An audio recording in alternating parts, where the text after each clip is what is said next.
in the program of the conference. As we are a bit late, I prepared another short introduction, but I dropped that because we are already a bit late. So I immediately move on to introduce our president, Professor Paul Pauli, who is our president since April 2021, when he was elected, and will stay on for at least 6 years.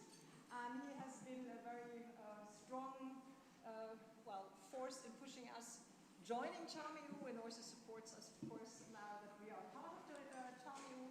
And without any further ado, I give the floor to you. Thank you, Doris. Is this working? Yeah. So I start with German. Herzlich willkommen.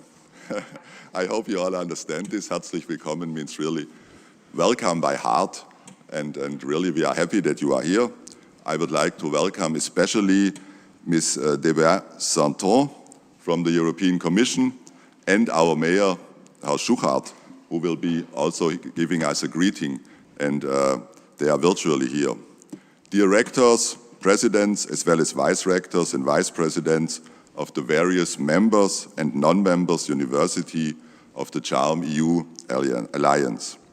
Ms. Deber-Santon from the European Commission here, and for organizing a lot in the background, so really, who will be this is great, giving us dear speakers, colleagues, guests from all over Europe, and last dear rectors, dear students. Do we have students here? Yes, perfect. I hope from Würzburg. Or from where are you? Okay, perfect. Thank you. Ladies and gentlemen, on behalf of the Julius Maximilians University of Würzburg, I would like to extend a very warm welcome to all of you, not only speaking for myself, but also for all members of our university board. And Doris Fischer introduced herself already, and Caroline Kisker is also here. She is our Vice President for Research. The University of Würzburg proudly hosts the CHARMEU Annual Conference 2023 and especially welcomes its partners from the Alliance for this meeting. CHARMEU, with its principles and values, perfectly reflects the core values of our university. Therefore, we are lucky that we were able to join the Alliance in 2022 and finally became full partner this year. The last months have already shown how positive and enriching the Alliance impact on our institution is. And we expect more mutual benefits in the future on our shared way to an accessible, interconnected and modern European landscape in higher education. Looking at this year's conference theme, Alliances for Society, it feels perfect that Würzburg was chosen to host this annual meeting. Our own motto is Science for Society, and this is not just similar, but also incorporates the same ideas. Education, science, and research at our institutions today fulfill a purpose for the society of today and of tomorrow in the future. Science provides knowledge, new perspectives, and last but not least, solutions for urgent social challenges. In order to achieve these ambitious goals, CHARMEU, as well as our university, are cooperating closely with partners from all areas and fields of society. Therefore, I would like to thank our cooperation partners and external stakeholders from Würzburg and the Main-Franken region. This is called the area here. Main is the river and Franconia is the part of the state we are here. So Main-Franken is the region here. So the stakeholders from Würzburg and the Main-Franken region joining us here today. Many thanks go to the Industrie- und Handelskammer Würzburg-Schweinfurt. That would be the Chamber of Industry and Commerce, Würzburg and Schweinfurt, two cities. Das Technologie- und Gründerzentrum Würzburg, the Technology and Startup Center hier in Würzburg, das Zentrum für digitale Innovation Mainfranken, Center for Digital Innovation Mainfranken, and das Innovations- und Gründerzentrum Würzburg, Innovation and Startup Center Würzburg. You all support us to provide successful transfer of knowledge and technology into application and society. The University of Würzburg is proud of these cooperations, strengthening our city and our region. We are convinced that by joint efforts through Charm EU, we can be even more beneficial in our work. Today, together with all of you, we want to reflect, discuss, and exchange ideas on how we can achieve our goals, how we can implement our plans. On the one hand, we will showcasing and exchange existing forms of collaboration. And on the other hand, we will present and discuss new possible ways to engage in the future. Our university is an internationally oriented university, and therefore we are committed to strengthen our strategic partnerships with all our Charm EU partners.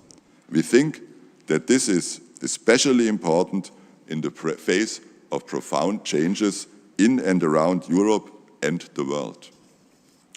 Together, as Alliance, we are well prepared for an increasing worldwide competition in the educational sector. The importance of internationalization in higher education institutions makes it necessary to cooperate even closer. In times of growing centrifugal forces in Europe and political uncertainty, partnerships, common values, and shared goals are more important than ever. Together, and in cooperation with regional and national governments, as well as business and industry partners, we will be able to work effectively for a sustainable Europe. And this is, I think, a very important goal. Finally, I would like to thank all of you participating in this conference for your various and valuable contributions. My special thanks goes to the local organizers, Vice President and our Charm EU Director of our university, Doris Fischer, and her whole Charm EU team at our university, as well as to the complete Charm EU Alliance, especially to the different communication groups. For the wonderful musical framework, I would like to thank the academic orchestra of our university under the lead of Markus Popp. I don't know when you will hear the music, but tonight. Okay, so I am very happy that he's here. So, my many thanks goes also to Christian Schuchart, the mayor of our city, to whom I will pass the word in the following, Unfortunately, he cannot be here in person, but he is sending a virtual greeting to our conference. Finally, I wish us all an interesting exchange, many impressions and fresh ideas. You are very welcome at Julius Maximilians University Würzburg. Have a pleasant and enjoyable stay at our university and in our beautiful city. Thank you.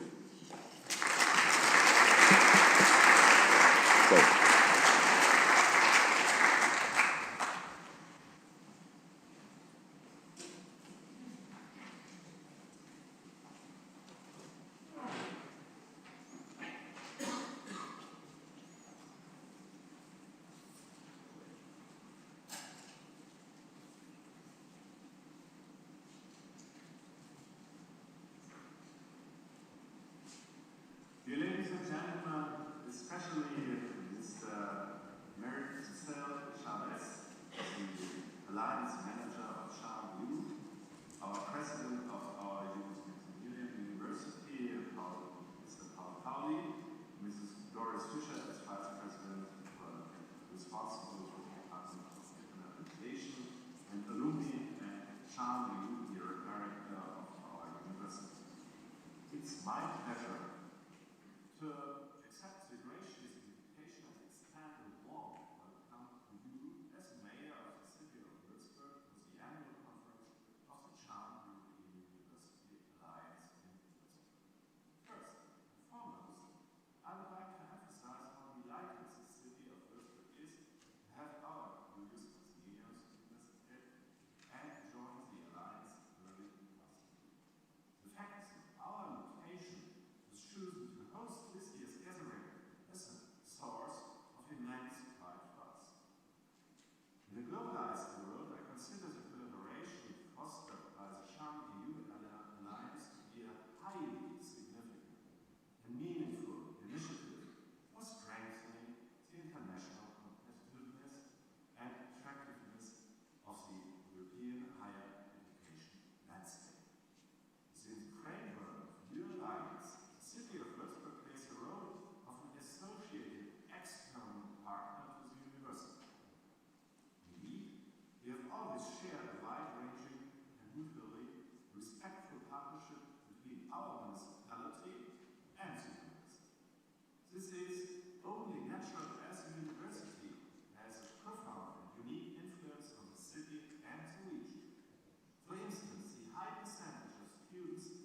Well, thanks to the mayor of Würzburg. I'm not sure about you, but I'm old enough to remember the times when think globally, act locally was a slogan that was very fashionable.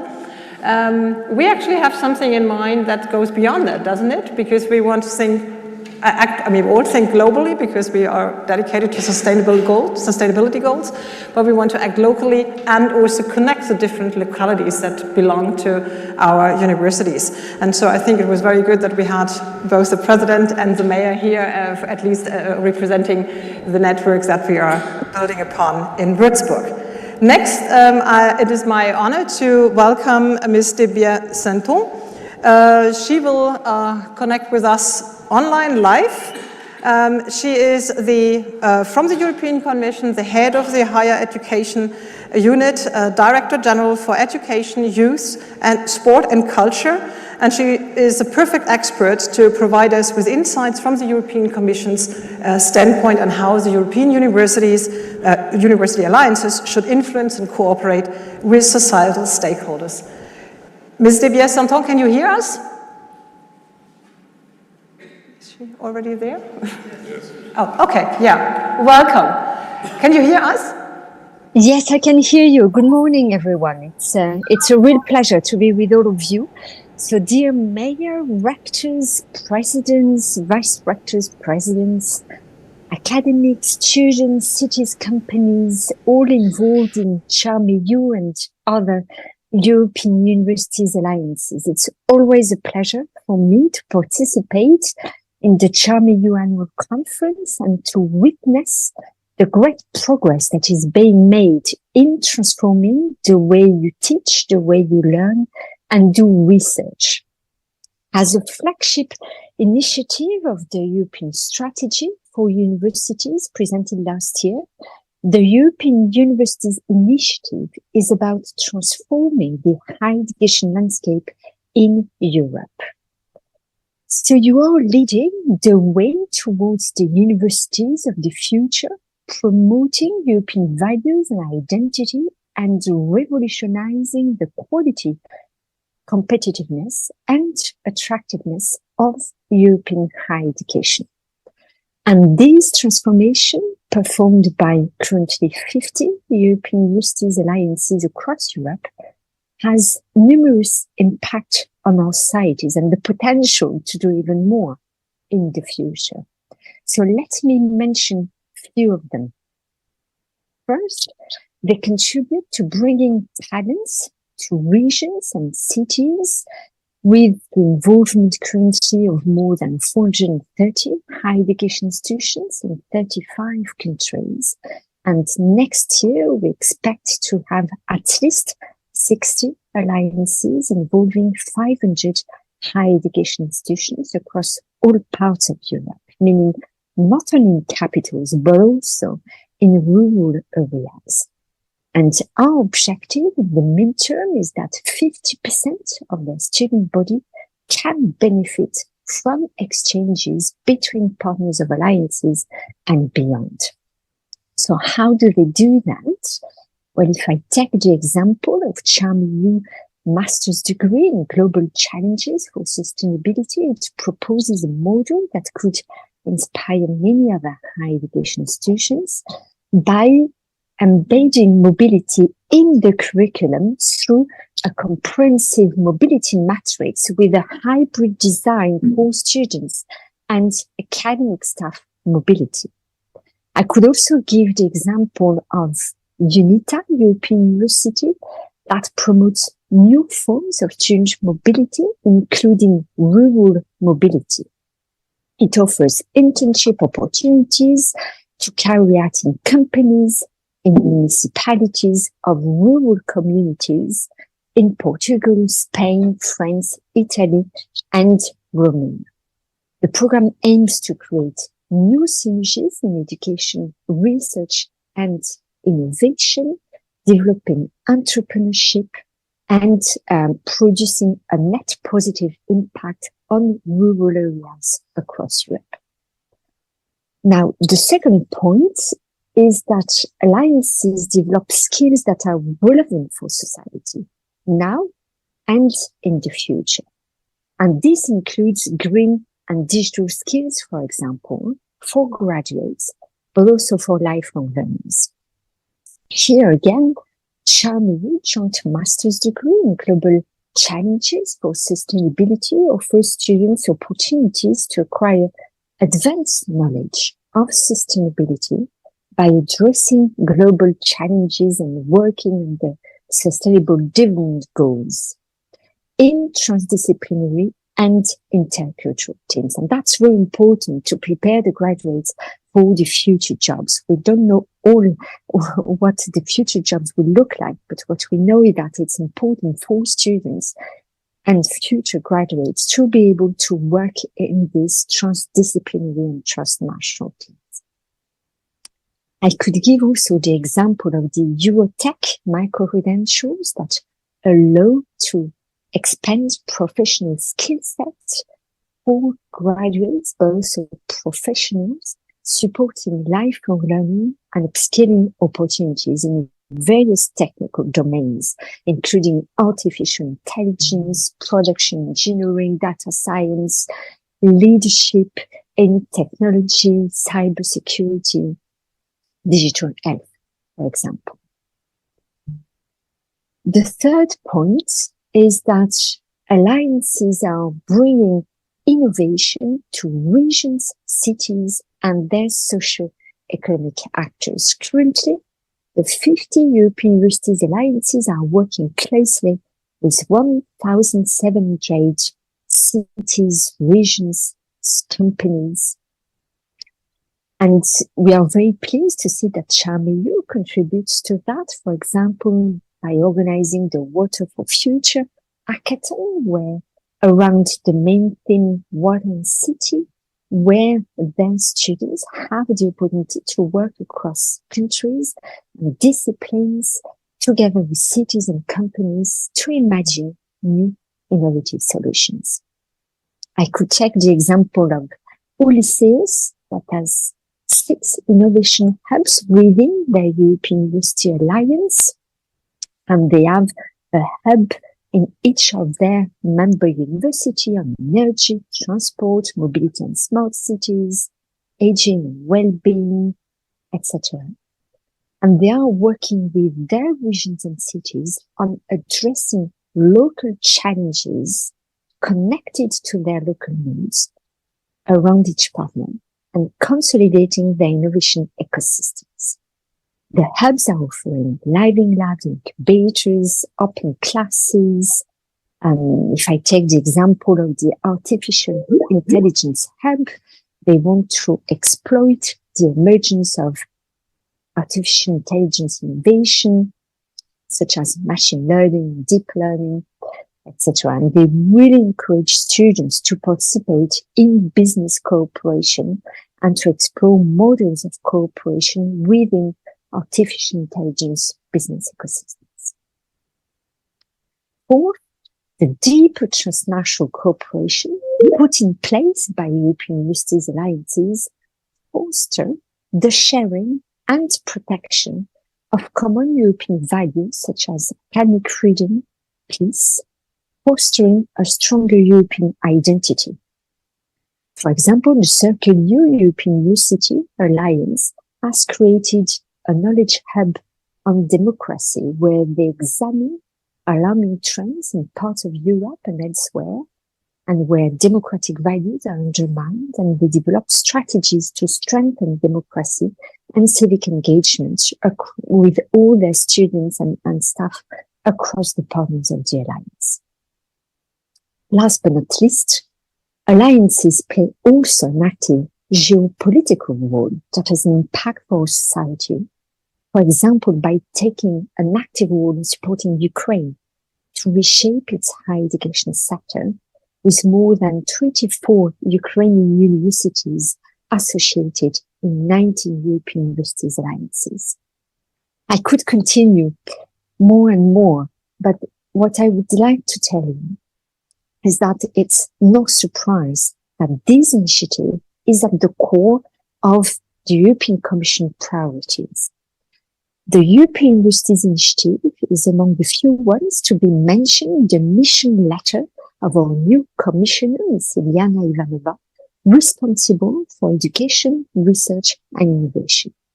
And in 2024, we have among the priorities of the Commission of Work program, the further work that has been initiated by European universities alliances when it comes to working towards a joint European degree, with key building blocks such as building a European quality assurance and recognition system, and present an initiative for more sustainable and attractive academic careers. All this is absolutely essential to enable, facilitate, and support deeper transnational cooperation. Next year, we will also present a report on the outcomes of the transformational potential of the European Universities Initiative as a whole, building on a monitoring framework that we have co-developed with the alliances and the member states. This will constitute an essential evidence base for funding of this initiative post-2027. Indeed, the Commission aims to support the long-term engagement of this initiative. We already provide Erasmus Plus funding until 2028-2029. And now we have started working with the alliances, with the member states on an investment pathway for this initiative beyond 2028 and until 2024. Our objective is to facilitate a more comprehensive funding approach, complementing the educational dimension with support across all alliances missions, seeking for tangible synergies with national and regional funding. So you have embarked on an ambitious process, ambitious with its own challenges, but with great enthusiasm. And we are convinced that this initiative will foster change in the sector for the benefit of Europe at large. And in this process, you can count on the Commission that will be a close cooperation partner and a strong ally. So I look forward to the continued process and wish you all a fruitful and inspiring conference on how European universities are impacting society. Thank you.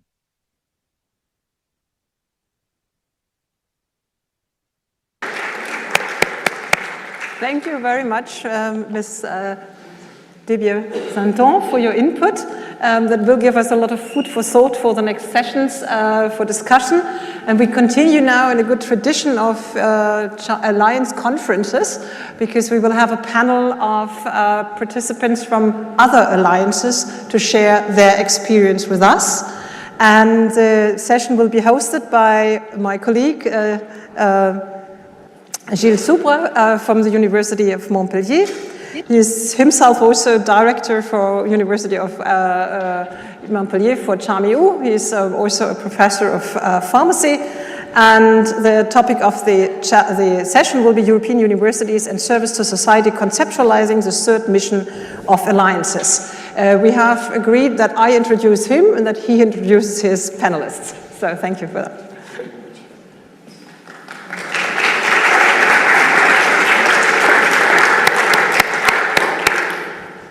Thank you very much. First of all, on behalf of all the colleagues coming from all over Europe, I would like to thank you warmly for all the Würzburg team and the president, of course, for welcoming us in this university. Thank you very much. So it's my pleasure to share this session in which we will discuss a very important mission of the university, that is service to society. As you know, of course, universities are trained by design, are machines which are providing research and education for years. They are designed to do that. But maybe there is one other mission, which is the service to society, which is a little bit more tricky and difficult to achieve correctly. One of the main reasons, in my opinion, is the fact that the need and the expectation and the question raised by the society are evolving so quick because the world is changing very fast. And most of the need and expectation of the citizens are shared within Europe by the citizens of Europe. And that's the reason why I think that the European universities are a wonderful tool to discuss and to think about this service to society. Hopefully, I'm not alone on this stair to discuss about that, and I'm very pleased to welcome four of colleagues coming from all other alliances of university. Professor Ludovic Tilly, who is online normally, is Vice Rector of the University of Poitiers in France, is also the General Coordinator of the EC2U Alliance and is chair of the executive board of the Coimbra Group as well. So, Ludovic, welcome. I don't know if you can hear us. Yes, and do you hear me? Yeah, that's perfect.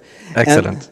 And I'm very pleased also to welcome on the stair Professor Fidel Echevara. You can join if you want. With General Coordinator of the CEU Alliance, so it's the European University of the Seas. And Professor Echevara is also the full professor of ecology at the University of Cadiz. So welcome. I'm also pleased to welcome here Dr. Balázs Vincenagi, who is chair of the ELISA Alliance Executive Board and is Associate Professor at Budapest University of Technology and Economics. And at least, I would like to welcome also my colleague, Dr. Marianika Vrija, who is CharmEU Academic Director and is Associate Professor at Utrecht University Copernicus Institute of Sustainable Development. So please take a chair. And I will leave I will leave the floor to Ludovic, maybe to start the session by a presentation of what you achieve concerning this third mission of the university. Ludovic, the floor is yours.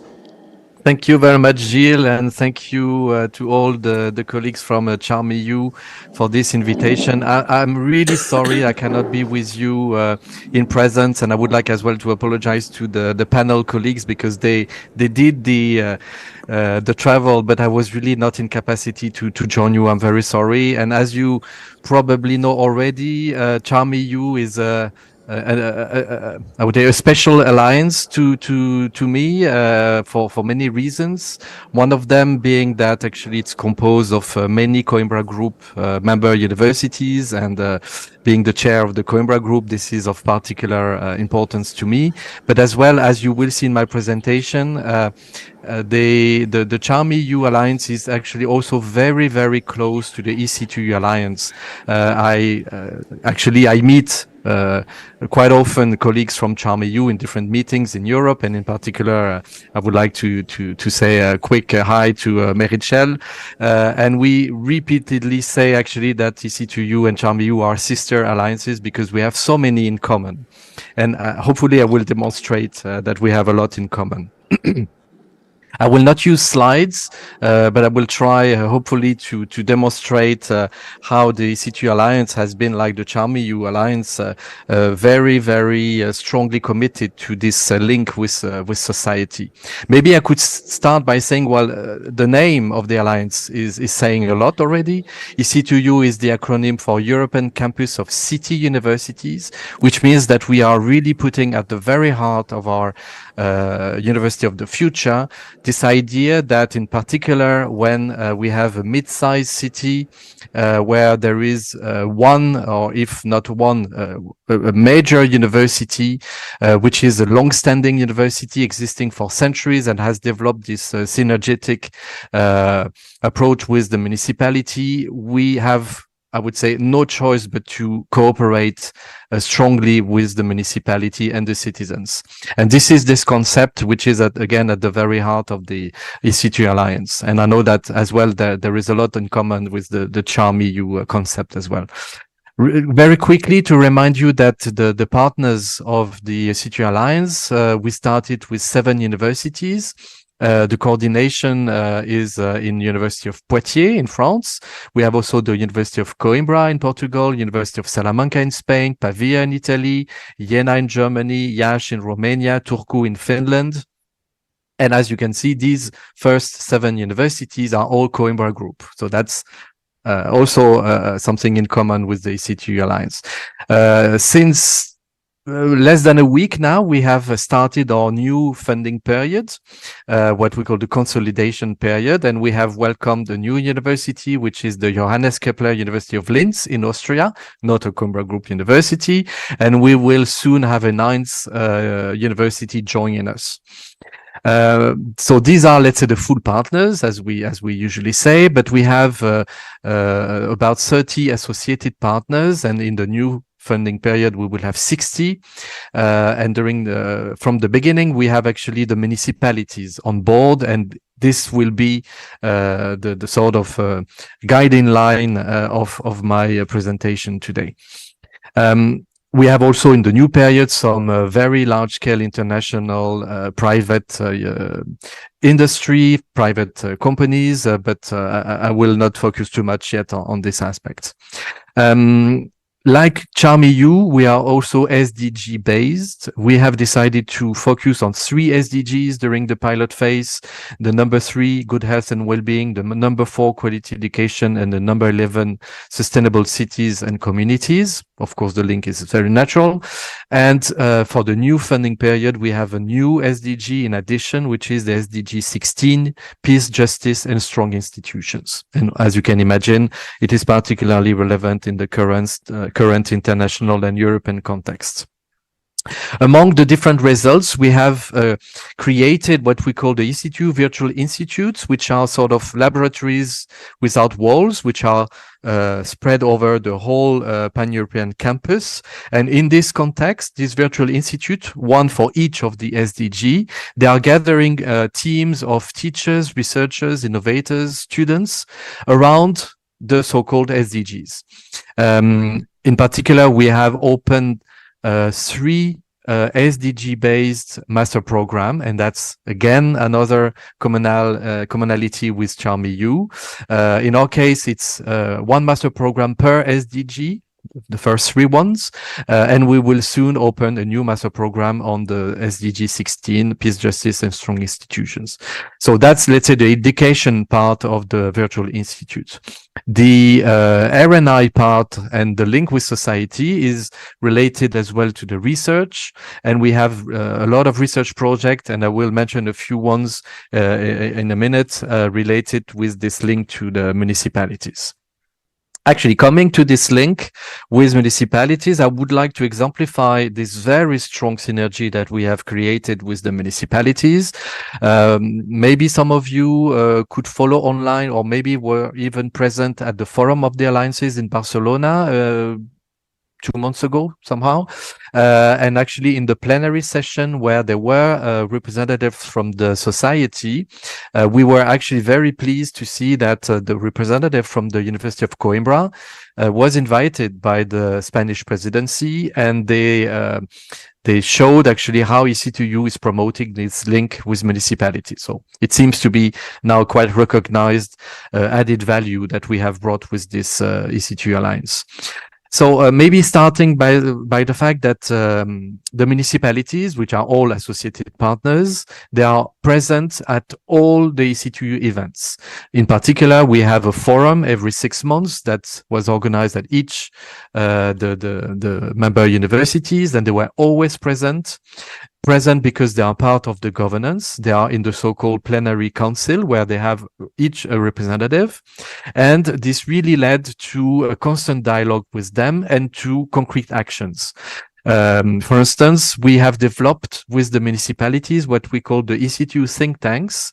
There was one each year on a given topic, and the idea was to create locally some groups of people from academia, from the city, from the citizens ecosystem on different topics. And for instance, the last one was on social innovation in times of crisis, and the municipalities have been particularly instrumental in the capacity to also invite citizens to participate to these dialogues with academia. So I said they are part of the governance, but they are also part of the virtual institutes. And for instance, the Virtual Institute for Good Health and Wellbeing has worked during 3 years to make an analysis at all the local municipalities on what are the good practices related to the promotion of public health and good health. And from that, the Virtual Institute has derived some guidelines for public health. And these guidelines are currently presented at all the city councils, and they will be included in the local regulation to promote good health with the local citizens. So this has really a direct impact on the city's development. The Virtual Institute related to sustainable cities and communities has also developed a research project on how to identify the conditions that lead to the development of heat highlands during the heat waves, in particular in Europe. And this led to also guidelines to propose to the cities to develop some practices to reduce the impact of these heat highlands. This is, for instance, related to putting more green areas, to develop also practices in the way the urban development is put forward. So really there are, again, a concrete impact on the local ecosystem. Another very successful activity developed with the municipalities was what we call the city challenges, where a given city would give a grant to some students, so they travel to another EC2U municipality, but only using soft mobility transportation. So bus, train, bicycle, if they wish. And this was actually very popular. And we had already 3 editions, one which was the transportation between Poitiers and Coimbra, Poitiers and Salamanca, and Poitiers and Pavia. As you can probably here, this was an initial idea from the Poitiers municipality, but we will see now more and more of these challenges to use soft transportation, which is of course so important in the concept of sustainable development. But maybe another collateral effect, which we had not anticipated, but we are very proud of, is that the cities have decided now to create their own network or their own alliance. And they are developing now, of course, always in connection with EC2U, but they are developing their own projects. And they have been actually already awarded several EU projects, which I have to remind, usually cities and other stakeholders are not so big fans or going into EU project because they are always afraid that this would be complicated, etc. But this time they decided to make the step forward, and they have been 2 years ago awarded a project on cultural cities twinning, which has been very successful, and they have recently applied to an Interreg European project on digital cultural heritage. So they are actually really putting forward this cooperation, using the expertise, the scientific expertise of the EC2U Alliance. Typically, indeed, we have this master program on intercultural understanding. So this is what led the Cultural Cities Twinning project. And the one on cultural heritage and digitalization is also based on the expertise from the universities. So you see that it's really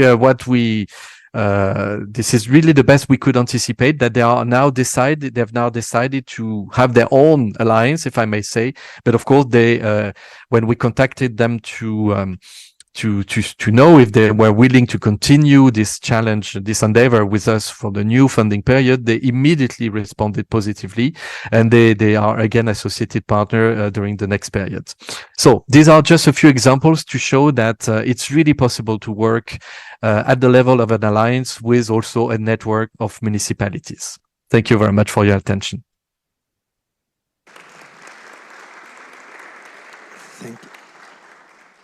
Thank you very much, Ludovic.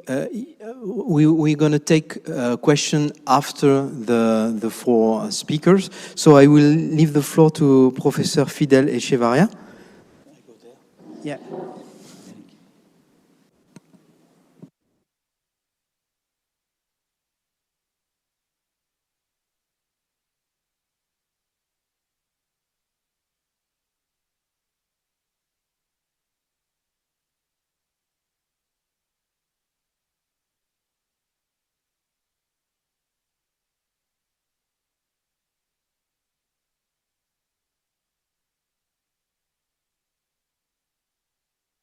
Thanks to the organizers, mainly Marichelle Chavez and all the people organizing this interesting event. So I am the coordinator of another alliance, also selected in the first call in 2019. It is the European University of the Seas, and the acronym in our case is CEU. So I can pass it with it, okay.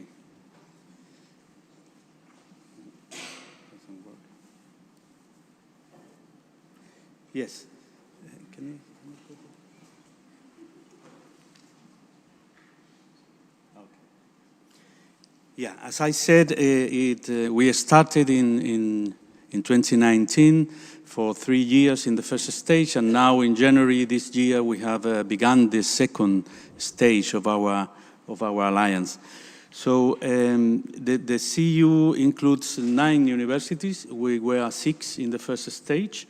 Cádiz as coordinator in the south of Spain, Brest, Kiel in Germany, it is Christian Albrecht University of Kiel, Dansk in Poland, Split in Croatia, Malta, and then the 3 new universities that has been integrated in the second phase are Algarve in Portugal, Nord in Norway, and Naples Partenope in Italy. These are the 9 universities, all of them, as you see, coastal universities, and with marine and maritime aspects as important flags of our activity. Well, the objectives of our alliance are 10, are very huge. We are attending a lot of different aspects, but concerning the session today, I focus on the objective 8, strengthen the link with society, and 9, strengthen the link with the stakeholders. So I will try to, well, we are 9 universities, but also 75 associated partners, a big number of associated partners, which includes, well, research centers, NGOs, companies, and so on, including also 1 university as external partner. It is the World Maritime University, which is very focused on maritime aspects and working mainly with developing countries. And also we are now trying to incorporate the University of Odessa in Ukraine as associated partner also. It is submitted to the Commission, and we are waiting the result. Well, the one important point in our structure of governance is that the former stakeholders group we had during the first 3 years has been split in 4 councils, including a cities council. So we have now a platform in which all the municipalities are together and discuss common problems they have. Also, we have a Ports Council in which the port authorities, the harbors in our cities are also working together, and a Students' Council, and finally a stakeholders group as such, with research centers and companies mainly. And well, this is we call the co-creation level in our structure of governance. Well, here are some examples of the things we are dealing with in these committees. These are the agendas for the meeting, a similar meeting we are going to have in Split at the end of this month. It's an annual event also in our case. And the agendas of these 3 committees includes aspects, as you can see there, a workshop on attractive cities for students. Or it is difficult for me to so far, about CU internships, or about CU city twinning, to make twinning between the cities in our alliance. In the case of the Ports Council, also there are several points as cruise management expertise, special economic zones in the harbors we have in our cities, and finally in the Stakeholders Council, cooperation between cities, ports, and stakeholders, proposal of a stakeholders group, opportunities flyer. They are producing one flyer with these opportunities, and they are debating about the connection with the alliance. Also, we have this structure in which we have identified 9 thematic areas, and one vice rector belonging to one of the 9 universities is in charge of each area. So you can see there the distribution of responsibilities within our alliance. And in the case of the stakeholders, which is probably the most important in the context of this session, we have the vice rector of Kiel, Professor Ralph Snyder, as the vice rector for stakeholders in our alliance. And going to the work plan, of course, we are in the 3 missions. We have a work package about education and training, another one on research and innovation. But the most important here probably is work package 5, about bridging the gap with society, together with 2 transversal work packages on governance and on dissemination. Going to the work package 5, in which we have these activities connecting to the society, the 3 tasks, and the main outputs and activities to be done within these tasks. In the case of task 5.1, we are preparing a CU Congress for next January in Portugal, in Algarve, which is, the Congress, the title is A Strong Partnership to Face Challenges and Achieve Sustainable Development Goals. We are inviting more than 90 universities outside Europe, belonging to Africa, South America, also North America, and all together with our stakeholders, we are trying to sign a gateway declaration during this Congress in Portugal. Also in 5.2, the main aspects are these 2 observatories we have launched, one on what we call sustainable blue economy. It is the terminology that previously was the blue growth, and now we prefer to change it in blue economy, and also an observatory on migration and human rights. So the first observatory is connected with one bachelor. We are working to put it on the table, a bachelor in sustainable blue economy. We are trying to do this joint program in our alliance together with another 3 joint programs we are working now. And finally, in the task 5.3, which is on transforming CU service learning that we had in the previous phase into the CU we call Society Hub. Probably this is the most related with the session today. So we've produced in the first stage of our alliance this document, the Community Engaged University, putting together some examples and basic principles in this service learning. And now we want to jump to this service to society, and we had a first meeting in Split last year, and now we are preparing a meeting in Cádiz for next April, so next year 2024, with the topics you can see in the slide. So going to some results in our work with the stakeholders. It is very important the work done in 2 projects which are connected with our alliance. We speak about nested projects. One is CU Doc, which is a project, also an Erasmus Plus project, with the main objective of matching doctorate students' skills with the needs of the companies. And we produced some results about, for example, 3 training events and about career development, entrepreneurship skills, and so on. And also we have this Research U. It is a SWAFS project. You have the same in your alliance, in CHARM-EU.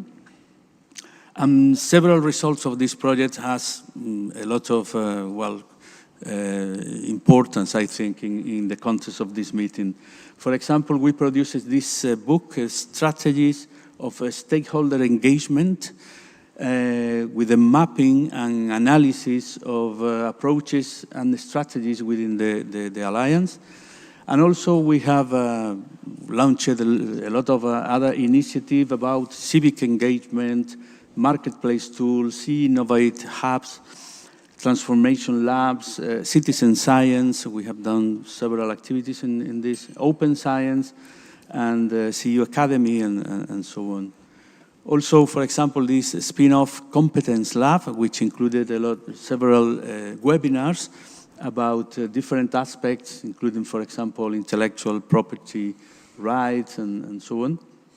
And also these science shops, which are also webinars about this idea of science shops. We have produced these 5 webinars, and other links with society, including inclusion, gender balance, multiculturalism, multilingualism, and European identities, several of the activities we have done in these links with society. Also, we are working actively with this Ukrainian university in Odessa. We have signed this memorandum of understanding, and we are awaiting our proposal of becoming this university as associated partner. One example, a final example of our activity is this oceanographic cruise that we did last year on board this vessel belonging to the University of Dansk. And it was a cruise from Dansk to Cadiz, in which we attended the 3 missions. A scientific activity, of course, also training for master students and doctorate students, and finally dissemination in this 3rd mission, with exhibition and divulgation at the ports where the vessel was arriving. Now we are organizing a 2nd one from Dansk to Bodo in Norway, and in 2025 a 3rd one in the Mediterranean. Well, and finally, our strategy of communication has a segmented audience. You can see it in our webpage, which is dedicated some part for the different audiences. Also, we have an opportunities browser in our webpage, also segmented to the different audiences. And in our CU newsletter, which is every 3 months, and you can subscribe to it, selecting the segment in which you are more interested. So that's all. Thank you.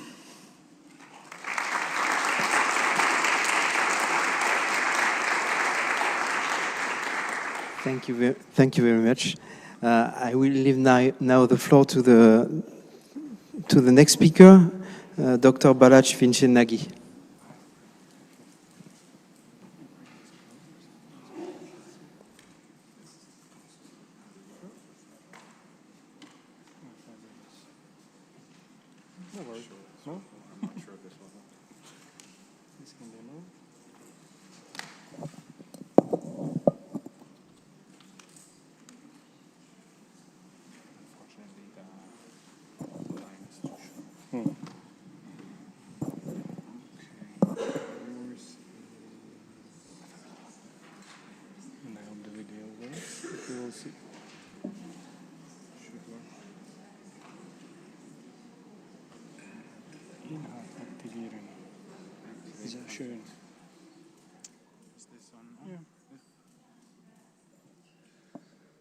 Good morning.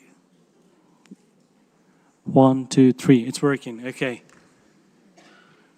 So good morning, everyone. It's a great pleasure to be here. And you know, in our alliance, we are ELISA. I will explain what that is. But we always talk about external stakeholders. And this is the first time I really understood what is an external stakeholder, because now I am the external stakeholder. And it's really a pleasure because, you know, it comes with different honors. I got 2 badges. Don't be jealous, it's just for external stakeholders. And the other thing is that I don't know many of you in this room, which gave me the benefit to stand at the door and look at all of you, how you work, how you are buzzing, and for me it was exactly the same like I was in my own alliance. So it was like meeting, re-meeting friends, hugging each other, talking about our stuff and working together and have a lot of engagement with each other. And I thought that, well, if Vanessa was looking at that, that is what the EU wants. And I think this is what we want. This is how is the survival of the European universities for the future. To have this community, to work together, to talk together frequently and understand each other. Yeah, there are a lot of challenges, we know that. We have to accredit our courses in our own countries and so on, and this is always a big fuss. Some countries do this way, some the other way. So I will explain you a bit how we are trying to do these things at the European Engineering, Education, Learning, Innovation and Science Alliance, trying to cover all of that. But as you see, we are rooted very heavily in engineering itself. We understood that that's not everything, of course. And how we are trying to deal with the issues of society. There's one thing I should remind myself quite often, that we as academics, we are part of society. We just tend to forget it sometimes. And there is this comparison with the lighthouse effect you might have heard of. I hate this because I'm an optical engineer and I work with light. And light should give a beacon, it should give a guidance. So the lighthouse effect is a totally different thing. It's some kind of isolation. For me, it's more like a tower effect that isolates you from the rest of society. No, we are integral part of it. And we have to remind ourselves on that. So how ELISA evolves on that mission. Let me show you a short video. They told me it's working, so we're gonna try.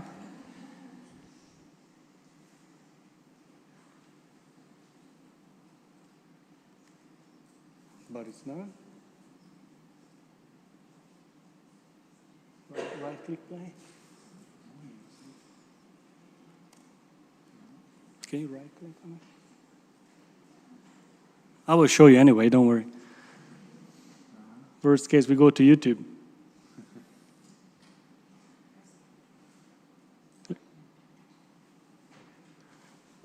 Can you go to YouTube and I keep talking? Sure. Just go for the ELISA video.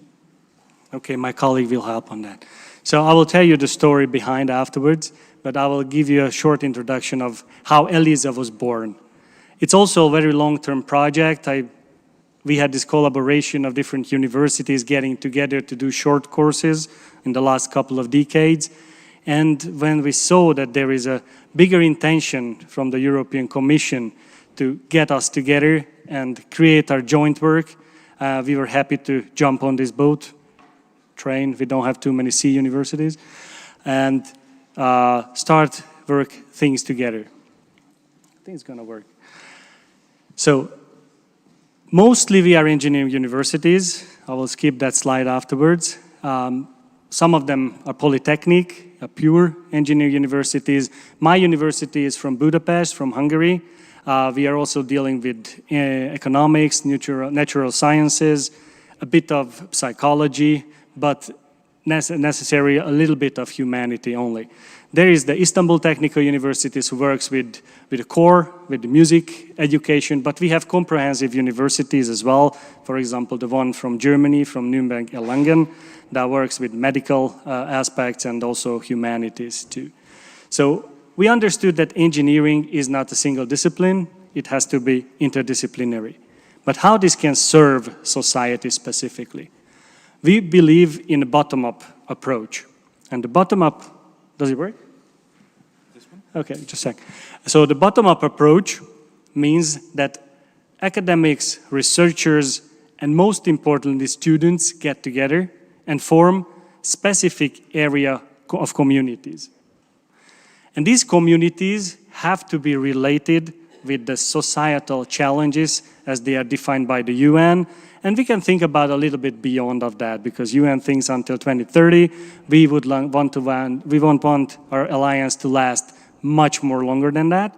So we are trying to discover the new challenges of the future, solving the challenges of today. And one of the biggest challenges, what we see, especially in engineering education, is how to teach our students for the future skill sets.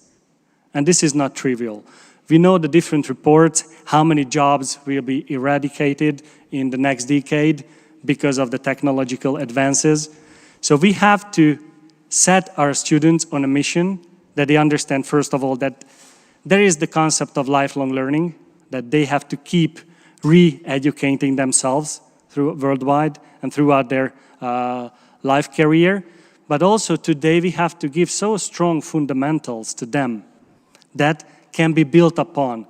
So the micro-credential concept, of course, we also incorporate in our mission, can be only used once there is a very strong basis of, in case of engineering, mathematics, physics, chemistry, basic engineering mindset, for example. So I will show you now the video. I hope it's gonna work now with the sound, what the ELISA mission is trying to be.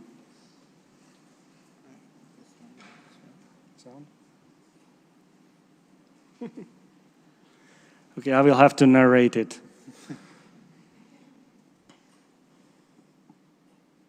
Nope. Well, it's about a little girl today, not me, who is Laura.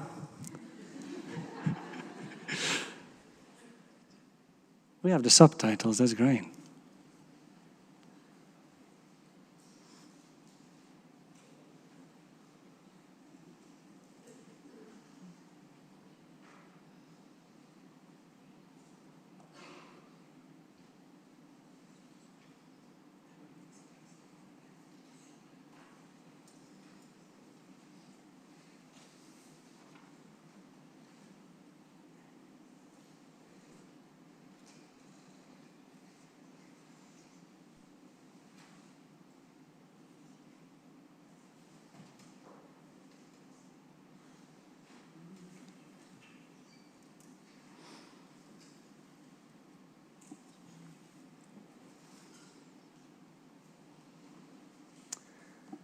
So Laura wants to be a scientist.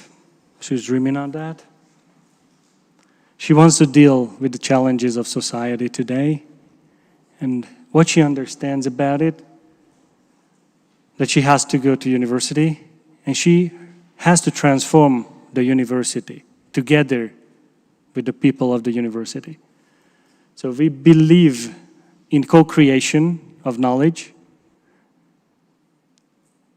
especially in the postgraduate level, but also at the undergrad level, that we have to co-learn and co-create together with our students.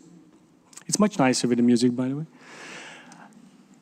And understand that the society has to be created together. So the formal type of education, as we knew it a couple of decades ago, is already fading away.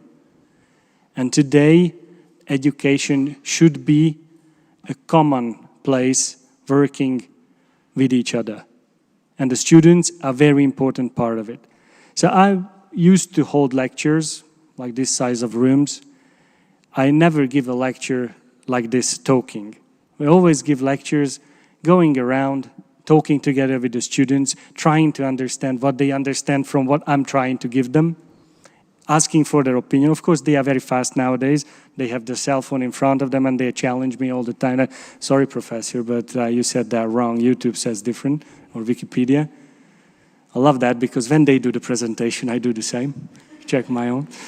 But that's how it works. That's how you keep a mind working. And if you work in psychology, I had the chance, I'm a simple mechanical engineer, but I had the chance to spend 7 years as a researcher in a psychology institute. So I understand a bit how the mindset works, and it has to be active for learning. But this is one part of it. Sorry for the video. I will keep on with the presentation. But the idea is this. We should show the generations how important it is to get to be an integral part of higher education and create together the future of learning and the future of existence. So here is the main mission of ELISA. So we are trying to be an integral part of society, trying to look at the screens here then. We gave our name from Eliza Zamfirescu, the first engineer woman, given the degree of engineer, and we have the key values shown in the slides. Obviously, they are very well matching the values of the European universities. We are quite big, but you are also very big, so there is no competition on that. What is important to say here, that with this strength of such a big population of academics, researchers, and specialist students, we are able to create groups on topical areas. And this is what I will focus in the next slide. So we are creating communities. I will give you a couple of examples, but if you go to our website, you will see that we are reaching approximately 50 communities on different topics, ranging for artificial intelligence, for manufacturing, to green cities, to one of my own communities, which is dealing with technology diplomacy, for example. So this is the bottom-up approach that I mentioned to you. We have created, as a result of our first phase, we just initiated our second phase a couple of days ago, we created the recognition system of studies, but they don't have to be formal studies only, it can be informal and out of university type of studies as well. So we give credentials, which is a type of certificate as micro-credentials for specific activities, especially in communities. We give diploma supplement, and we have our joint degrees. And this is one of the benefits I will also talk about. And last but not least, we do have our research pillar, and we think that this can be even more strengthened by the Commission, by the way, because research is a key element of university activities, and we had the Horizon 2020, we are still running that for a couple of months, but we would be happy to have much more research opportunities specifically for European university alliances in Europe. We do have a couple of projects on that, dealing with pure research, where we map our research capacities and form research communities. Output from such is double. First of all, further applications for proposals, so getting more funding and getting more opportunities to develop the research, but also outputs for the market. In the terms of market, we mean spin-offs, big companies as one key partners, and they are also part of society, by the way, and entrepreneurship. So entrepreneurship is some demand that the students want us to teach them today. Not only that, how to design a new product, but how to manage the whole life cycle of the product since its idea and creation until the end, until its recycling. So it has to be a clear concept, that's an expertise that we need to teach. Special projects are for that. So we believe in cycles, and this is the ELISA community cycle that starts from the mission and going through the challenges, the activities, and going back to evaluation that has its feedback to the mission. And each community, and this is important to mention, is related to one or more of the Sustainable Development Goals. And once we give a credential, which is the certificate I was mentioning, we explicitly state what is the depth, which is the SDG that the community dealt with, and what is the depth the student, the academic, or the participant was getting into in relation to that SDG. Two examples I show you quickly. This is one of the communities called ELISA on the Move, dealing with smart and sustainable cities. So it's about the transportation system that we know very well how heavily challenging it is, maybe not in Würzburg that much, but in huge cities definitely, but it's getting to be everywhere. So ELISA on the Move is a community made of students, authorities, municipalities, academics, researchers, and companies to try to find solutions for smart transportation, smart and green transportation systems. Another one, this is a think tank for the ESA, for the European Space Agency, which has one of the big research centers close to Madrid in Spain. This community is redesigning the ESA hub there from the architectural point of view, from the management point of view, helping ESA to have a modern structure for their development systems there. ESA is a key feature of Europe. It's getting stronger and stronger for our benefits, so we are trying to keep an eye on that and help them as much as we can. I was mentioning the ELISA credentials. We designed it into 5 levels of knowledge or engagement, let's say it that way. The 5th level, the most deeper level is about transformation, when the participant of the special activity is really able to transform in the area of that community. And there are also the different initiation levels and intermediate levels. I think I will share this presentation, don't worry. So in the certificate, you may see that circle. It shows, even this one, don't worry. Okay, that doesn't work on that. But you see in that circles, the circle of the SDGs, and you see a specific color inwards that shows which SDG is addressed in that special topic in that community and what is the depth on it. So once this is going to be widespread, the students or the ones having this credential can show it which topic they have learned about and they are engaged with. So we have the European engineering profile. I think that's a bit more unique when we compare the different university alliances. We are deeply rooted in engineering, as I said in the beginning. So we redesigned the European engineer. We want the European engineer to be accredited, at least within Europe, in any country, and having no difficulty to work on any European challenges wherever they go. And a very important part is the interdisciplinarity or transdisciplinarity, you name it. I'm almost finished. I'm almost finished. But I got the error message, sorry. So this is my last slide. Since I said we just embarked in our second journey with the ELISA Alliance, we have a common mission. Our motto is building bridges and bridging boundaries. This means that we want to be a truly European concept, independent of the turmoils of today's political scene and all kinds of challenges the society faces. Instead, we want to be a fully integral alliance and in service of our own society, but striving for excellence in Europe. So thank you for your patience.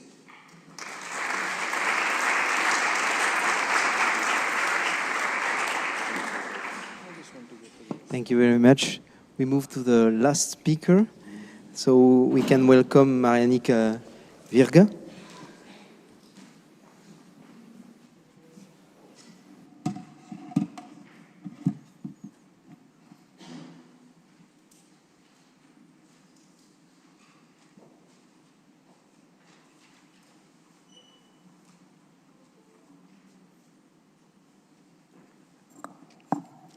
All right. Thank you. My main presentation will be about the capstone, and some of you will have heard this story before, but I will also talk around it and what it actually signifies, because it signifies something more than just the final phase of the masters. My name is Mariannika Virga. I'm an associate professor at Utrecht University and also academic director, and I've been involved in the masters from 2020, so also have been working on the design of the masters. And mainly the last phase, the capstone phase. So this is, most of you know this by heart, the structure of the master's program. We now have the 3rd cohort running. Each year we have about 60 students in 5 universities, and it's all about hybrid education, so students follow the same program in the 5 universities. Much of it is challenge-based learning, and this is not entirely new. So many universities are actually doing it, but what is the unique thing is that it's in 5 universities. So you have this sort of think global, act local, where you can have really local challenges that you work on, and together with stakeholders in the region of the universities. But also that it's also fully integrated into the entire master's, including in the final phase, which also comes with its own challenges, as I will speak to later. So it's basically the final phase. It's 6 months. Each year we have about 13 teams of 60 students. So we have 13 stakeholders working together with students on specific challenges. So each year we have a call worldwide, basically, for any stakeholder who wants to submit a challenge. We have a number of criteria. It should be linked to the Sustainable Development Goals. It shouldn't be only for profit, for example. So we do have some selection criteria, and we also talk to the stakeholders to ensure that they are up for the job, basically. We had challenges in Europe, but also in Africa. So we had last year one in Senegal and one in South Africa. This year also there is a team in South Africa. And the outcomes are not just the joint learning for the students as well, but also with the stakeholders. It's cross-country analysis and reports also, but it's also very much focused on societal impact. So students will eventually generate a product that is also useful for the stakeholder. I won't go into too much detail on the specific challenges. This is an overview of the challenges from last year. We had various challenges from UN agencies to local NGOs, companies, government agencies. So there's a wide variety. This year, these are some of the lists from this year. We have the UNCCD, for example, Convention to Combat Desertification. Last year, they had a very interesting challenge in Senegal where they looked at small food forests and how they can contribute to reducing desertification in Senegal, which also contributed to the Great Green Wall. Some of you might have heard of it. And they produced a UN policy brief also with their findings. We also have some very local challenges in UB, for example, which is an agro-peri-urban farming system. And they were so enthusiastic that they actually wanted to host 2 challenges very related to one another. So you can also then exchange ideas, and the students can work together in comparative analysis as well. This year we'll also have WWF, also one very small company actually which requested help in identifying how they can reduce their environmental footprint. So it can be also very small companies that then want very specific guidelines on how to actually move forward in sustainability. In terms of stakeholder involvement, stakeholders are the ones who submit the challenge, but eventually it's the students who make it their own, of course. So they collaborate with the students. We ask like a meeting once a month at least. And we also check whether there's capacity among the stakeholders. They can assist students in the communication and outreach, but also they provide assessments on, for example, their presentation of the final capstone product, or in terms of how they have communicated with the stakeholder throughout, because program learning outcomes also include communication and transdisciplinarity. So it can also be through sort of collaborative meetings that students are assessed on their quality of collaboration. Some of the stakeholders are also involved in workshops, lectures, or they can invite students for events and workshops. So some of the capstone products, just to show you some examples, what can it mean? It can be quite academic, but it can also be quite focused on more professional skills and output. So it can be policy briefs, it can be academic reports, campaigns, software products. I'll just show you a couple of examples from last year. This was together with the UN Global Compact, which actually supports businesses around the world in how to foster sustainability within their companies. And they were looking at how do companies actually report on their sustainability, because a lot of companies are doing stuff on sustainability but have difficulties on how to report, how to monitor. So this was a module for professionals that they developed to offer to companies around the world to foster sustainability, and especially in the SDGs that are often sort of left behind and that are less obvious. Everyone knows how to measure carbon these days, but how to measure your footprint on, for example, the oceans. This one was a very local one in Utrecht, where students developed a game app, so a sort of game that you can download on your smartphone, and then you can have a sort of play a sort of game to go to the local farms and local gardens, and then to sort of walk around and then do some assignments and answer some questions. And this was also a way to involve citizens more in the sort of urban farming systems and to get them, make them aware of the farming that is done in the region of city of Utrecht. This was one in Botswana on microfinancing, where they also developed a software to match funding agencies with smallholder farmers. And they also presented that at an intergovernmental conference in Africa. This one is a very interesting one and also close to my heart because I was in South Africa lately, also presenting this one to the Dutch Ministry of Education. So there's a number of students, one student team in Kruger National Park at the moment, looking at human-wildlife conflicts. And this was actually submitted by the University of Pretoria. And it's part of a research project that they are already running. So they engage students in their research there. And we have also explored how to further collaborate with the University of Pretoria and with other universities in South Africa to see how can we offer this also to South African students. Because at the moment it's just CHARMU students going to South Africa. The students themselves found it a bit challenging and a bit sort of, well, tricky colonialistic sort of experience. They also had some criticism, but it was also very good to reflect for them on their positionality.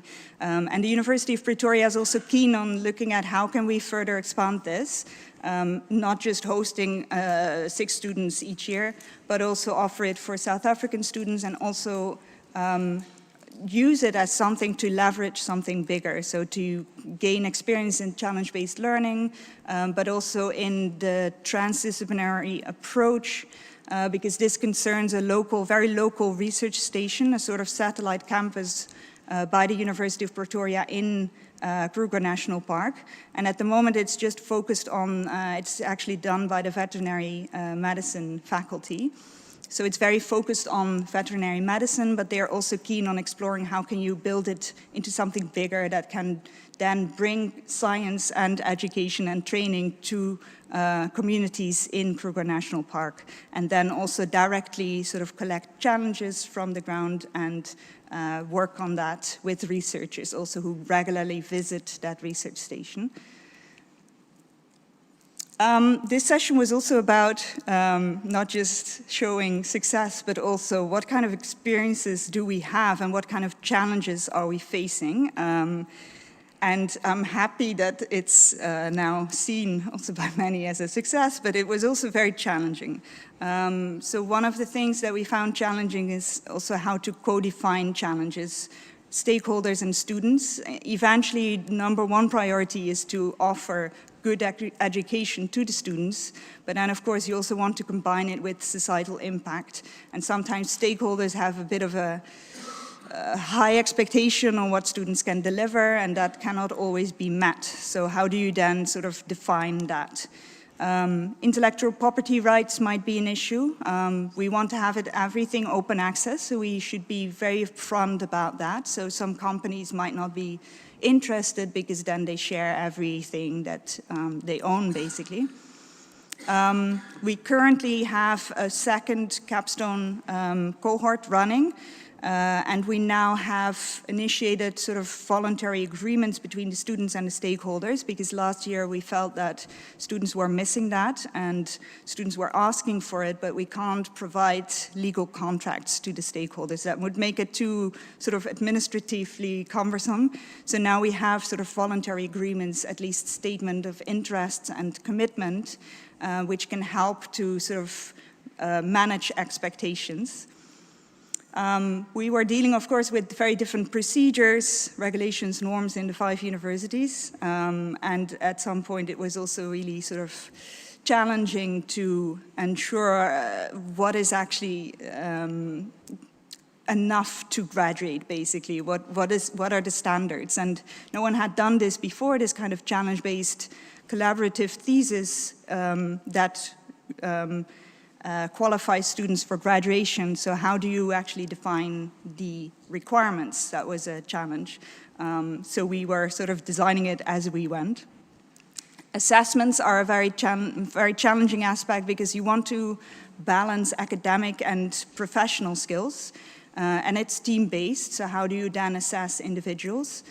So we fully updated also the assessment plan, where initially we had lots of assessment in the final report, academic, but then also non-academic skills in terms of transdisciplinarity and communication. But now we took some of that out and initiated different types of assessments, such as meetings where supervisors join students in their discussion, and then they can on the go sort of assess what is their communication skills and how do they relate to the stakeholder, for example, how do they take their interests on board. So then you don't have just sort of conventional reports that supervisors are used to, but also other types of real-life assessments. And of course, that also comes with more sort of demand on supervisors. So supervisors also need to know how to assess that. And it is more work.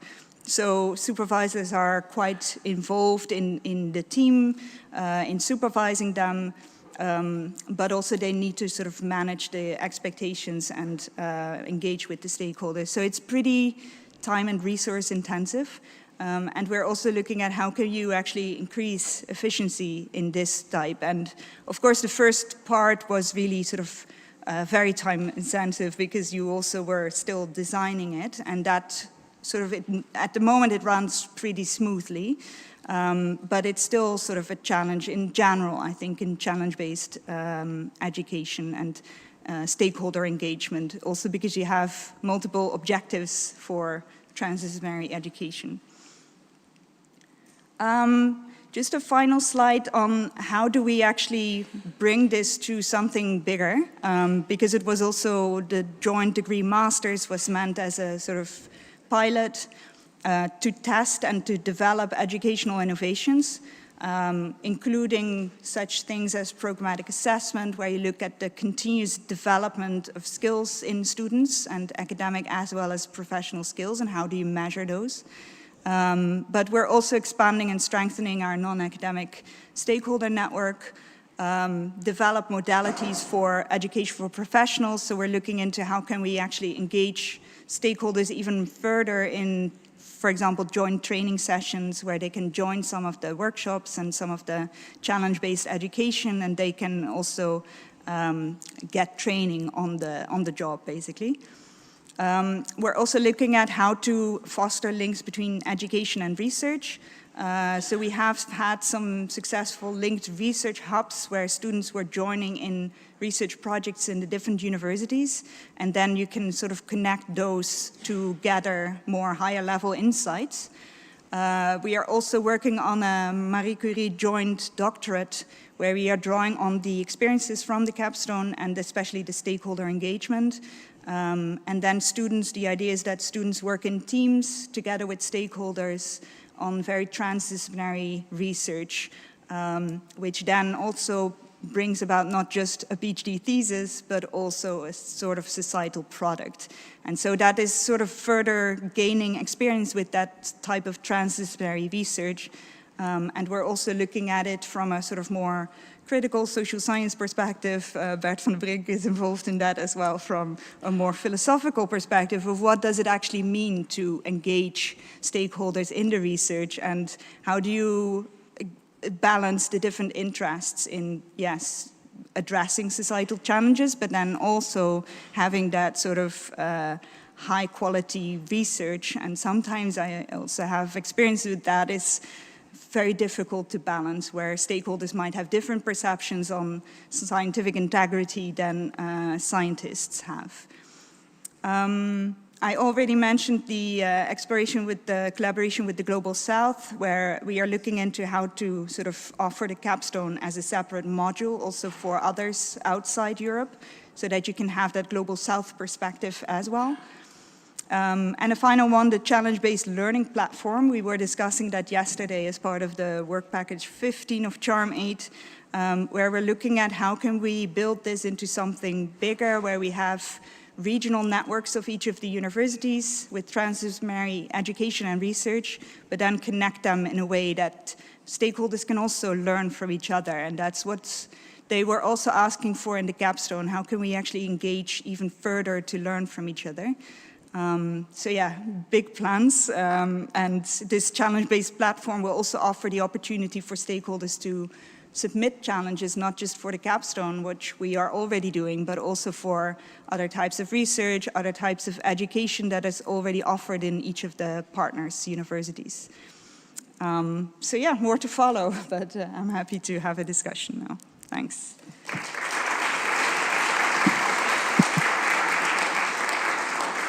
Thank you very much, Marianica. Thank you also to the three other speakers who give very interesting insight on what they did, they achieved within their alliances.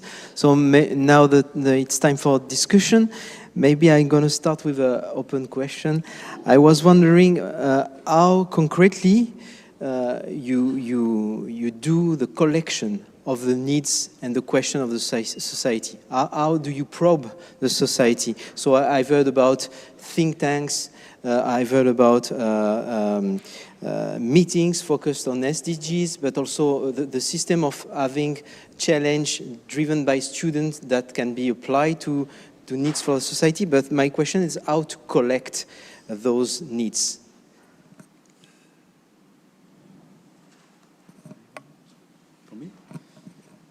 Okay, in our case, I think this co-creation process in which we are working with the different councils I showed you before, in these cities in one part, meeting all together, the ports or the stakeholders. This is a good platform to receive the different initiatives and questions, and well, so we are attending a lot these levels of co-creation from these important stakeholders in our case. So I don't know if this is answering your question. Okay. Yeah, I already talked about how we sort of have a call, basically a worldwide call to collect challenges from stakeholders. So it's working, and we have had like 33 challenges each year, for example. We don't want to upgrade that because then it would be difficult to make that selection. But I think, and in the capstone it's very clear what is the objective and what is the sort of timeline. Once we upgrade that to like a challenge-based platform, I think we also have to think about what challenges can we also, accommodate, basically. So then you have to think about that sort of match between demand and the what we can offer, actually, because then it can be pretty broad in terms of any research project or any type of education. So there, I think then it becomes more challenging. But so far we've had, no difficulties in sort of collecting the challenges and making sure that the criteria are there in terms of the sustainability and that somehow linked to sustainable development goals.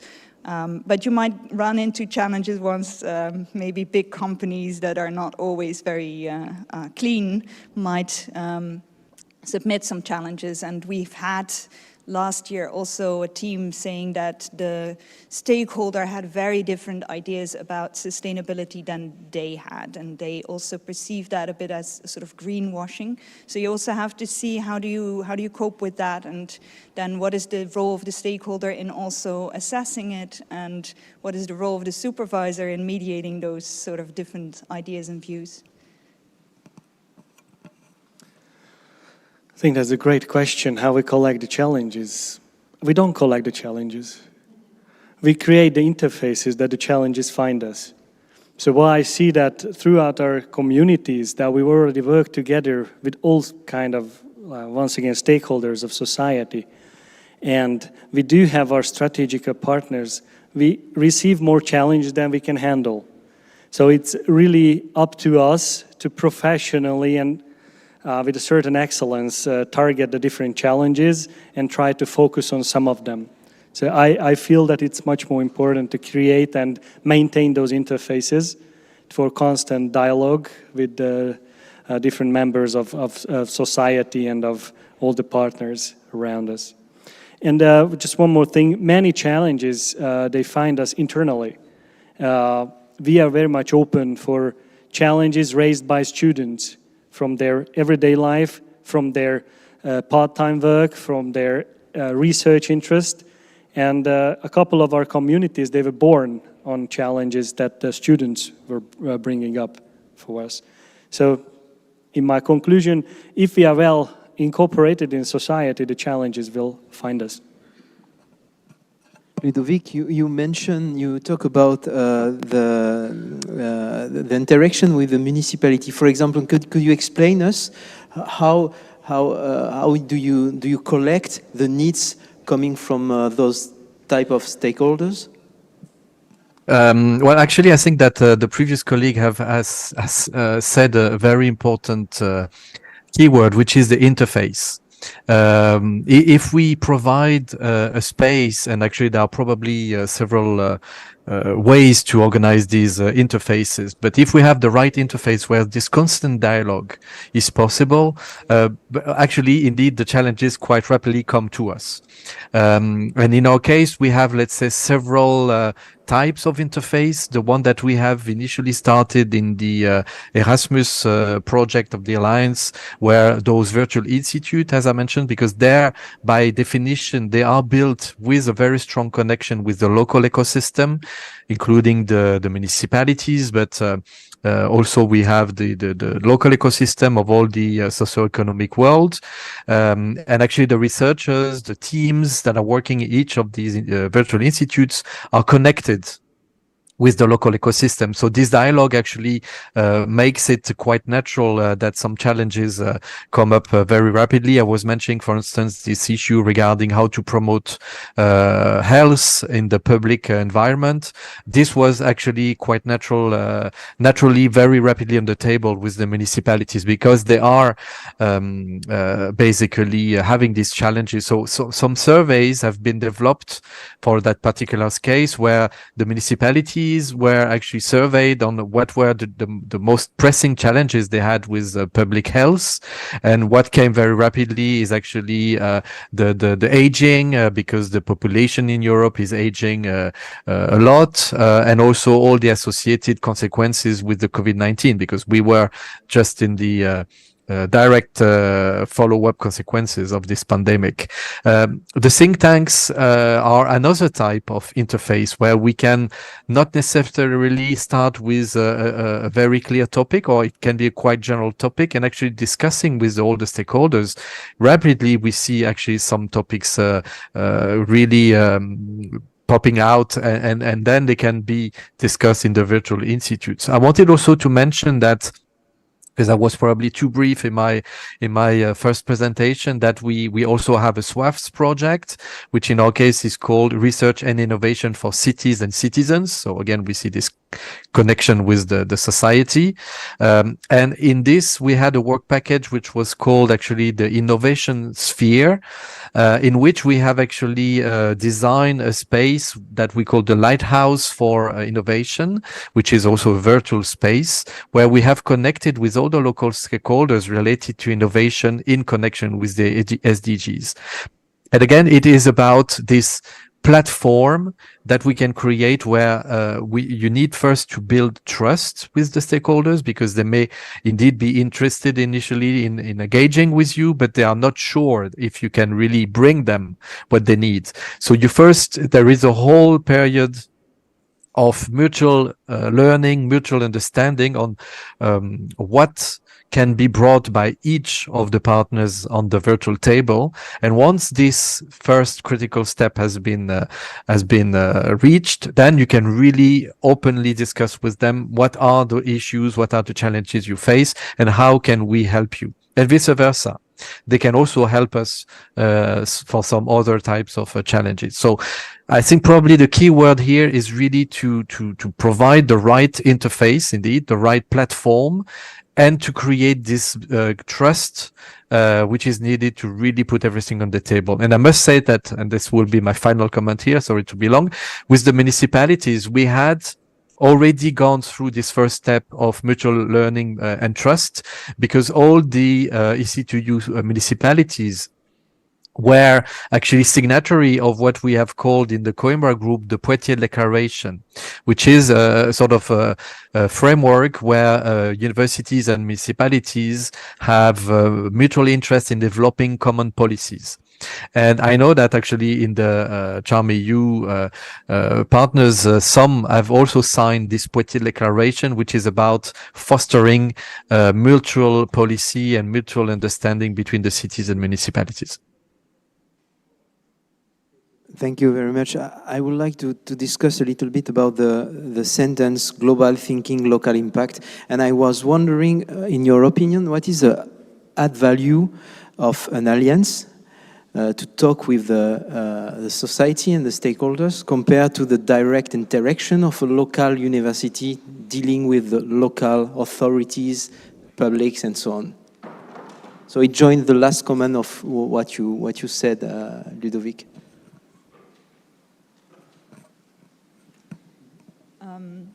I can comment on this, and we have been thinking about this also because we were submitting the masters for a Dutch Education Award. So then, of course, it needs to be also beneficial to the Netherlands then. It's not just European. I'm always thinking European or global. But then in this case, we were like, well, what about sustainability challenges that the Netherlands is facing, for example? I mean, those are not just local, national, but they're global. And so there's also that side of EU regulation, for example, but also global markets. Anything is connected to any local challenge that you face has a global or a European component. And so that is the added benefit, I think. And also to sort of foster that learning from, like, very local challenges are often quite similar across Europe or across the world. And so then you can also foster collaborative learning of how are these challenges dealt with in different countries around the world. So that comparative element can be then brought in when you combine all these different universities. Thank you. So, Europe is kind of similar in this sense that we have quite similar challenges. Also, we are quite diverse, which is our asset. I'll give you one very specific examples. Within ELISA, we are creating frameworks. We don't try to really address all kinds of local challenges on a global perspective. We create frameworks so that each institution can approach it and adapt it to the local necessities. But since we are a network, a strong network, the trust is already built, we can build up on that. And there are two things. One is very easy to create joint projects. Beforehand, when we didn't have such networks and maps of research facilities, competencies, and so on, it took several weeks, months to reach out, for example, for a European Horizon project. Nowadays, it takes like a week because all the network is in place. We know each other, we trust each other, we have already some drafts about our common ideas. So apply for a project is fast. But it's also very fast to approach a real challenge, a real world challenge. And one specific example is the the sad events that happened in Turkey back in the early this year. We had the earthquake there. Within 3 days, the Budapest University team and the Istanbul Technical University team was on site and measuring the different buildings, if they're going to be collapsing or they can be fortified for longer lasting. So it wouldn't have happened without our alliance existing, because we knew the people from ITU, from BME, and immediately we got in contact. The night of the earthquake, we were calling the vice rector of ITU. Okay, let's team up and let's go to the site in the south of Turkey. And it happened. Civil engineering, mechanical engineering experts went down there, checking out the cracks and the stress of the different establishments and buildings. So that's how it works. Yeah, well, in my opinion, the global and local levels, when we speak about sustainability or global change and these kind of issues, are really very connected. And then I think the alliances can give a vision of 9 universities coming from different cultures, different traditions, which helps this step ahead from the local to the global aspects of this kind of problem. So in my opinion, we have a very nice opportunity to go ahead or to try to give some answers to some of the biggest problems we have as in the humanity now, with this global change, for example. And here, in my opinion, the alliances has a lot to do. Yeah. Ludovic, do you want to add something? Yeah, well, actually, of course, I fully second all what has been brought by the colleagues. This is, I think, absolutely key. Maybe I would add 2 points, which is that I believe the alliance, compared to what a single university can do and other type of networks, larger networks, is an incredible machine for multiplier. We see in particular that it really gives much rapid and more visibility of local activities that are absolutely relevant and having an impact, but with only one university or one institution to really become sort of mainstream, it will take a long time. But with the alliance, it's really, again, this sort of sudden multiplier capacity, which makes it really an incredible opportunity. There is a comment or question in the audience.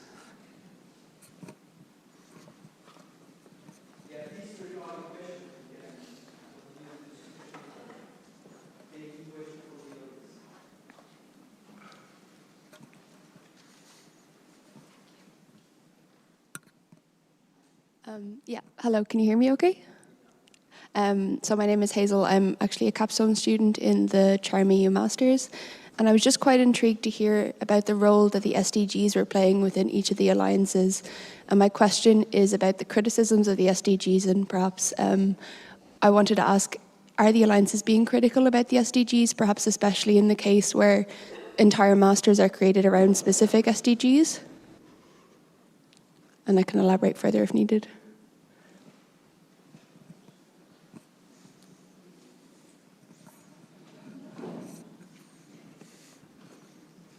Ludovic, maybe you can answer, because you created dedicated master to SDGs. Yeah. So. Yeah, I can try to respond, because actually this is an excellent question, and we know that the framework of the SDGs is sometimes criticized, because indeed when you look at the definition of each SDG, it can be quite broad. But I think it is actually that particular aspect which makes it somehow interesting, because this means that you can really be flexible in how you address a given SDG. Now to respond regarding the master program, in our case, we have indeed a master program on specific SDGs, good health and well-being, for instance, with a focus on aging, for instance, and healthy aging. The one on quality education has a focus on intercultural and multilingualism studies. And the one on sustainable cities and communities has a more focus on the public regulations related to energy and transportation. Which means that actually, indeed, each of these master program will address part of the SDG clearly, but it will address it, and I think this is the added value compared to classical approaches. It will address it from a multi-disciplinary approach. Typically, for instance, the one on aging that healthy aging that we have already started has, of course, some aspects which are related to human health, to sometimes also a clinical approach of health, but there is a whole part which is related to silver economy and how actually the aging people can be still maintained, sorry to use this wording, but in the society as active. So there is basically the health, but also the societal approach to health.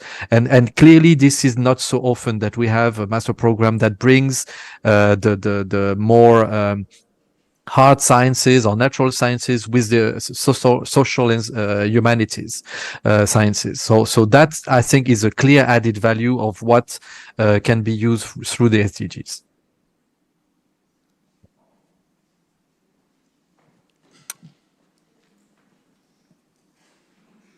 Thank you. Hi. Is this on? Okay. I'm also fascinated by this notion of the interface some of you brought up multiple times.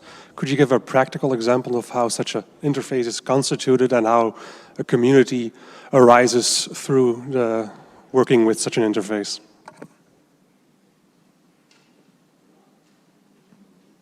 Yeah, you took our last microphone. So yeah, practical example, very simple, industry partner inside the community, together with students, academics, brings up industrial challenge on whatever. And the students and academics working on that. One of our communities is related to art, AR, augmented reality, and VR. When we have a problem in there, one of the companies brought up color representation in VR. So the community is working on that specific topic. This is not really an SDG, but this is a technical issue, but that's a practical example for that. And I don't know if it answers your question, but there are several of these technical specificities that come up, and they need an expert group that they're working on that. One other thing that, and actually it goes back to the criticism on SDGs, for example. I wouldn't criticize the SDGs because they have framework, they are not the specific challenges, by the way. But there is one thing I feel like missing or very from far away attached to SDGs is about ethics and how the ethical approach of the different sciences. And this goes back to your question, it's a practical example. How about the ethical approach in engineering? This is something one of our community is dealing with. So when an engineer is designing or developing a new product, a new concept, how do you know what it will have as an impact on society? And I don't want to give an old-fashioned example of the nuclear technology, for example. If you want to use it ethically, what you do, you really need to understand the concept of ethics. And you need to take it into account when you're designing things. So this is another practical approach, maybe not so touchable like as a robotics or as augmented reality. There is another question there. Yeah. Hello, Kjetil Rommetveit, University of Bergen. Thank you to the panel. It's a very, very interesting discussion. My question is, many of the challenges that you will be dealing with in your programs, they will probably come up locally. How do you balance this with students coming from many different places? Are there like linguistic barriers? Do you need students from only local students to work on the challenges, or do you need to provide translations, or how do you do this?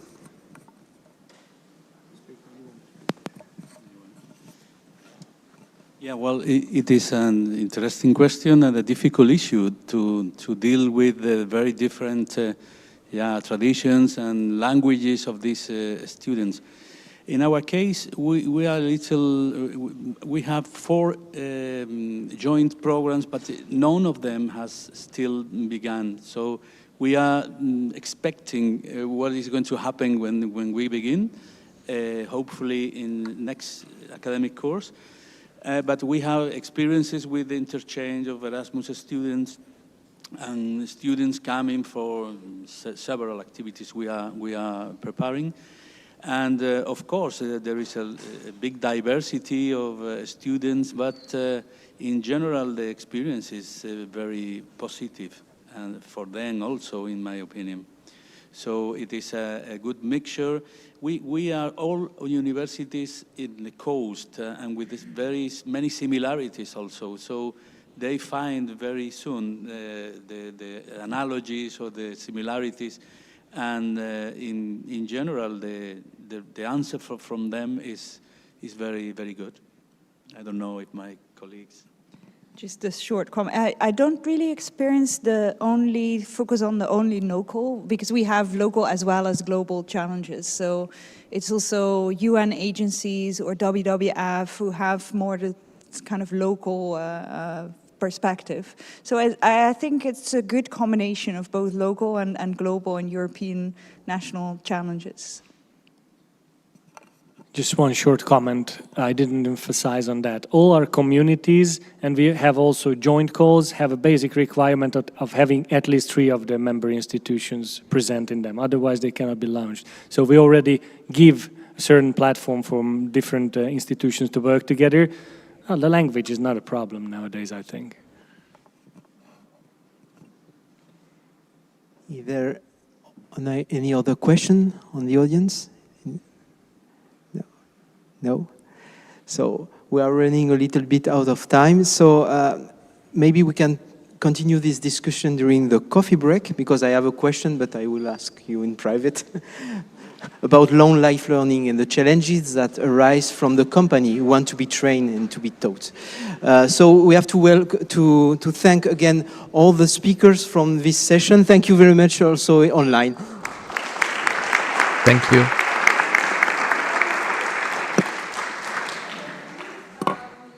For those of you who have been to Würzburg, you probably know the ceremony, but our guests usually get one thing. Würzburg is not just a city of university. We have, fortunately, also other things that we are strong about, and one thing is the wine. You have probably seen it already, or at least vineyards. And so it's a small thank you to the panelists bottle of Würzburg.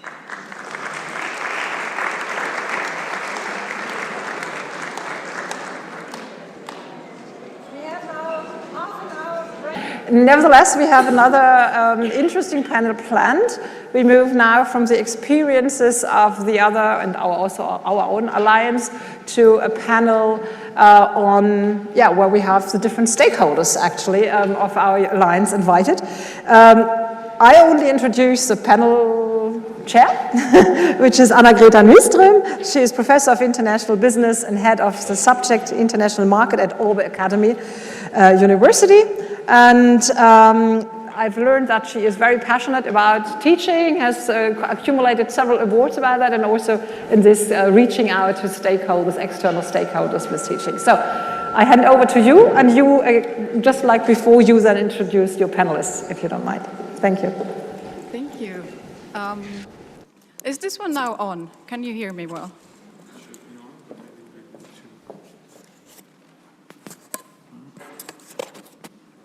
Okay, testing, yeah. Great, thank you for the introduction, and well, good day on behalf of me as well. In this session, the session is themed Collaborating Together for Stronger Impact. So the aim here is to discover how we can collaborate or further expand our cooperation. And one way of doing so is to tap into regional networks, regional ecosystems, and we have some examples coming here from our Charm EU partners later on today. The question is rather about how do we connect the dots? The dots are there, and the dots are emerging. So let's see if we today can come up with some new ideas on how to create the ecosystems of ecosystems and creating those patterns. We will hopefully hear some good examples and best practices on how to collaborate today. And just a bit before I ask our panelists and speakers to appear here, our panelists will give an introduction and a speech based on their experience and expertise, about 10 minutes. And after that, we will commence our discussion. And I hope that the audience is also ready to ask questions and engage in this conversation. Without any further ado, I think I will ask our panelists to join us. I'll start with the ladies first. Audrey Crosby, she's Industry Liaison Manager at Trinity College in Dublin. Audrey has over 25 years of experience in the higher education sector in Ireland, and she has co-developed and implemented large-scale collaborative projects with both industry partners and also crossing disciplinary boundaries. And in addition, Audrey has been involved with building research programs, right? Secure funding and leading teams and co-funding in a Trinity campus company as well. So you have pretty much interesting experience that we hope to hear more about. And then I'm going to ask Freek van Muiswinkel to join us. He's Director Entrepreneurship and Regional Partnerships at Utrecht University. He's originally a medical biologist and has experience of both research and policy making. And most recently, he has been involved in several initiatives based on private-public partnerships. And then we have Lucas Kagerbauer. He's Deputy Manager of the Chamber of Commerce and Industry of Würzburg and Schweinfurt. He also lectures at the Julius Maximilian University of Würzburg in econometrics and statistics, right? And also in economic journalism and business communication. And he's actively involved in integrating business and academia within the region. Welcome. And our fourth panelist is Alexander Penaneach. Yes. He is manager at the Regional Innovation Platform of the Bassin de Thau. He is an expert on living labs, actually, an open innovation approach and network, one might say. And today he's managing the Blue Thaw Living Lab platform, which focuses on coastal and environmental protection.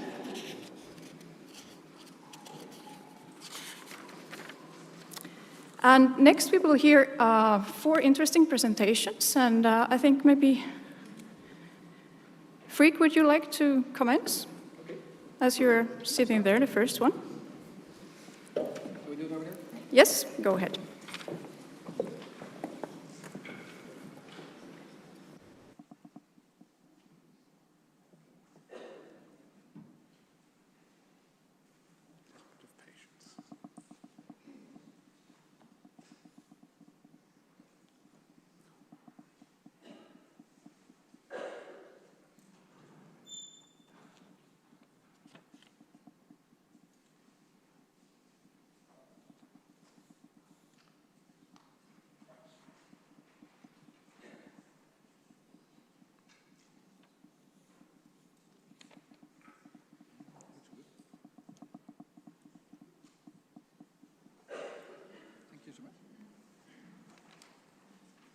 Well, it's a great honor to present something about the region around Utrecht University. It's all about how we interact with our stakeholders. And just to start off by saying that 2 colleagues of our stakeholders, it's the municipality of Utrecht, is in the room.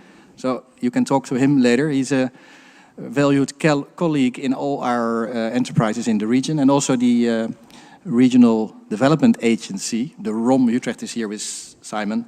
So the 3 of us are really representing everything which is outside university. Though I'm working for Utrecht University, I'm supposed to be half of my time outside the university buildings at least. And I will give some flavor of what we are doing, and I took one example I was asked to do. And also they asked who you are and what you do. Well, who I am is quite easy to understand. Director of Entrepreneurship and Regional Partnerships. It's all about entrepreneurial spirit, about making contacts with the outer world. But it's also about one of the SDGs, number 17, explaining how important it is that we make these partnerships between government, private sector and civil society. And I think the morning session already was full of beautiful examples of that, but we try to do our best in our region as well in this triple helix model. Then of course Utrecht University. It's maybe the easiest way to get to know us. It's part of our strategic plan. And what is important for me, at least on the left side, that on top of it, it said that Utrecht University will act with local and global partners. It's the old slogan mentioned before this morning. It's from the hippie time, act local, think global. And that we do with the city, the region, and also the residents of our region. And I think that's an important starting point. And then, of course, we do this with Utrecht Science Park, the ROM, and the Economic Board, and all the businesses around us. So for me, as in my job, it's nice that this is listed as #1 priority in the strategic plan, but that's a joke. On the right side, you see what we did already 10 years ago. We started to think not as a university composed of faculties and maybe university colleges, but really as a university built around 4 big strategic teams. And the teams are mentioned here: dynamics of use, institutions for open societies, life sciences, and pathways to sustainability. And more we like to organize our activities along these lines. And that works fine, because then you trigger interdisciplinarity in all facets of a university. So I like that very much. Then one question posed by our chair was, Freek, can you elaborate a little bit what you think impact is? And this question has been asked many times. And in Utrecht University, at least, we have some schematic approach that gives all the people in the university the rest that they all work on impact.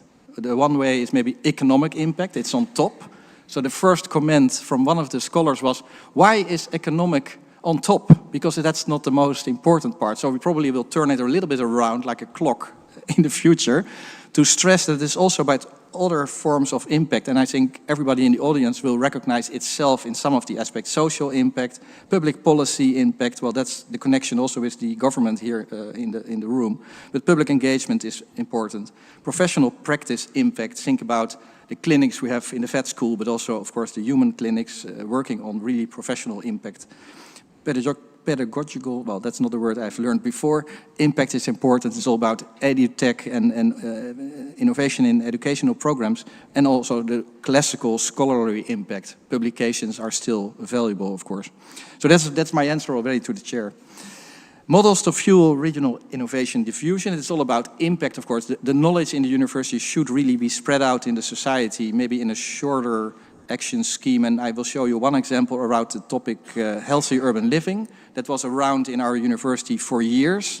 And later on we realized we could make a hub out of that knowledge. It's called the Data and Knowledge Hub Healthy Urban Living. And I will show you some of the dilemmas building this hub and also what we are now doing in this hub. But before that, I would like to show you a picture made by one of our scholars. And as you can see, he is standing in the middle of the street in Utrecht when he was still a younger scientist at the vet school. Now he is a full professor in epidemiology and exposome science. So the science telling really what you're exposed to as a human being, what does it mean for health and disease. So it's a very complicated field, but very interesting if you think about the building environment and the environment as such. So Roel Vermeulen is really our figurehead. And he made a beautiful picture about 10 years ago, I have to admit, but it's still very actual for our proposition. So I will show you the movie, and I hope you will enjoy some of the flavor of our city. You will see some streets and insides of our science park as well. Now it's, of course, a little bit tricky, but I hope the movie will start.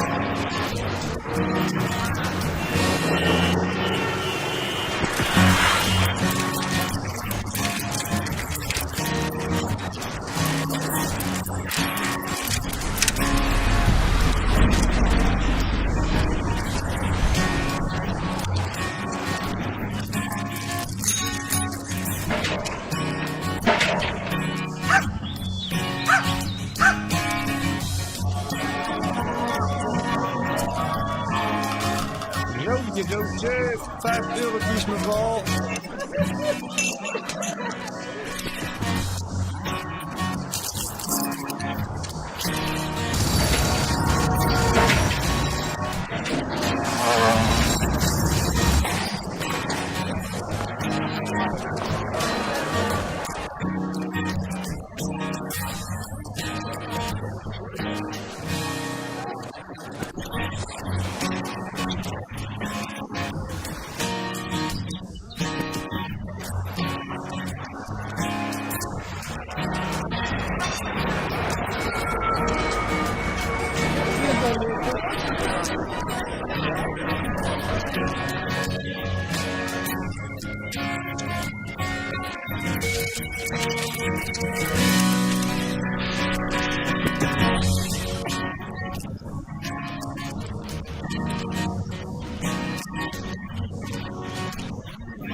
Because I showed it one more, but of course it gives a nice insight in our science, but also in our little city.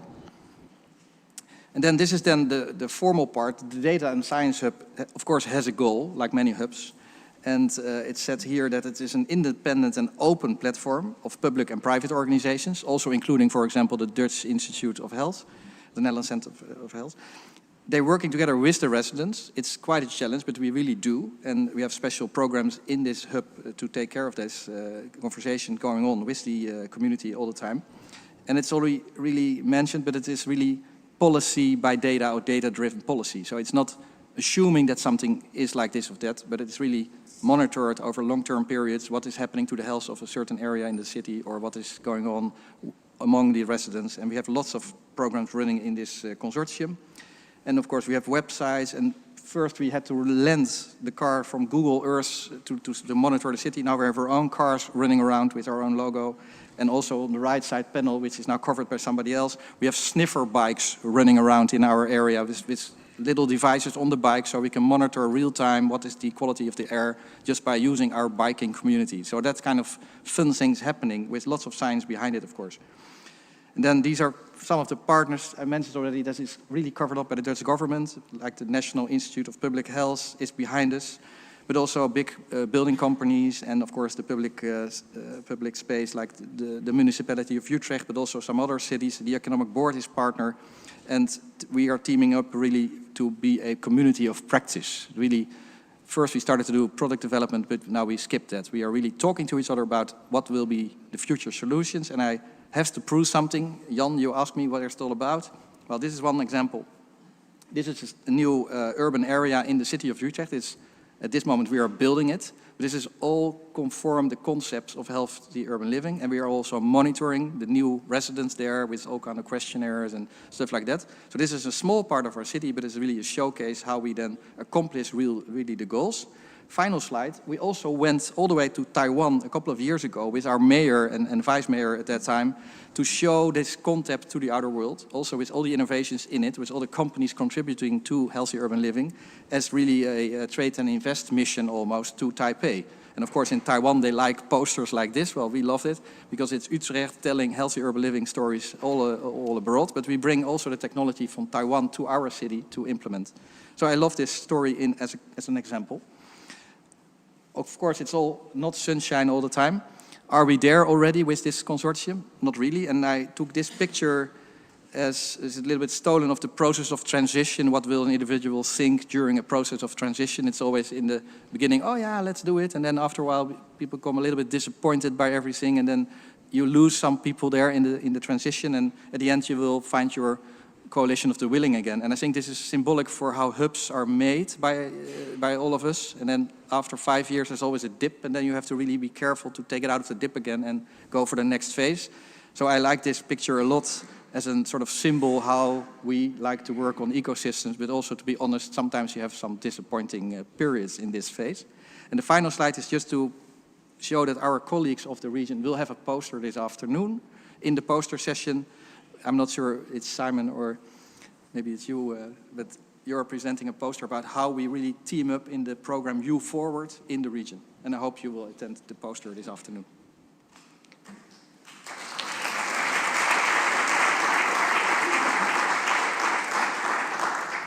Thank you. And next, Alexander, please.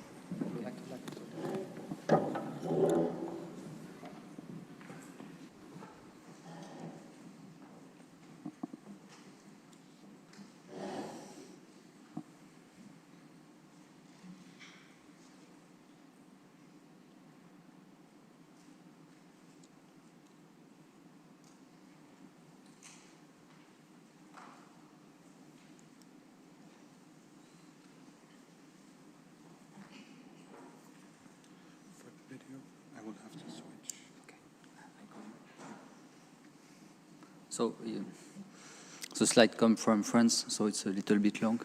I'm sorry. They are now there. Hello, everybody. So I'm Alexandre. I'm working in a public authority, which is called Syndicat Mixte of Bassin de Thau. The Bassin de Thau is what you see on this picture. It's our playground, like I say. And it's a big lagoon, natural lagoon, which is classified at an international point of view with a big label. It's very close from Montpellier, and it's about, if you want to have some, let's say, some numbers, so there is one public authority, SMBT, to lead all this territory. This territory is the lagoon, so 7,500 hectares. I don't know if you know I can translate this measure of lagoon. We have 59 rivers. We have about 40 kilometers of coastal, 26 towns. So it's a big place with 450 oyster farms on the lagoon. So it's a big deal to create something, to conserve something natural, and on the other side to combine it with enterprises which develop and exploit the water and this lagoon to create some, let's say, mussel farms or oyster farms. So we have so many missions. We are 20 persons on this public authority. We can say it's like a prospective agency, prospective territorial agency. So we have a big mission on the first one is to conserve the natural ecosystem of this the endemic species and all the regulation around this species. And we have many combined missions, as for example, alimentary project to improve, to drop organic foods and short food circuits. We have a special platform which deals with about the health of the lagoons. It's a healthier part of our missions. We combine all day long oxygen, temperatures, risks, and prevent and alert different oyster farms, mussel farms, and authorities to prevent on each event, because a lagoon is a very particular ecosystem, very sensitive. So as we are in climate conditions and submersion conditions and flood conditions, come on, it's a good place, good location, but with all the 21st century risks. So it's a good place to innovate. We have some water exploitation. I said that. We have also we drive. We manage the big document which is called in French SCOT. So for a schema of territorial coherences for strategic orientation for the territories. It's a kind of, let's say, the big promise for the next 20 years about environment, about mobility, about social, about habitation, about mobility. I say that around 7 thematics. So it takes each time to refound this document. We are now in this state of refounding since 2 years. We will publishing this on next year. We have also a special plan for prevent and react in event of floods and all the territories with all communes. We take place for each mayor and give them all the compartments and the methodology to develop when they are in big events, as for example 2 weeks ago. So as I say, it's a good place to improve our mission and to develop some, let's say, new way to work with water. And the syndicat mixed decided in 5 years ago to candidate on a national call to create a kind of living lab. So this living lab make me come in the team. And this living lab its purpose is to create some new object, new services, new system around environment protection and coastal protection too. And the entry door is finally for the different initiatives is to be in a general interest. So you could be an enterprise, you could be a company, you could be an industrial, you could be a researcher, a scientist, you could be an universitarian, you could be a civil society citizen, and we just try to make with you the project go to the end with all the other parts of the ecosystem that I just said, as for example, university, industry, enterprise. We need to create the common language to make all these people work together, make the project go to the end, but finally make an opportunity by the project to create a research project action for all the territory.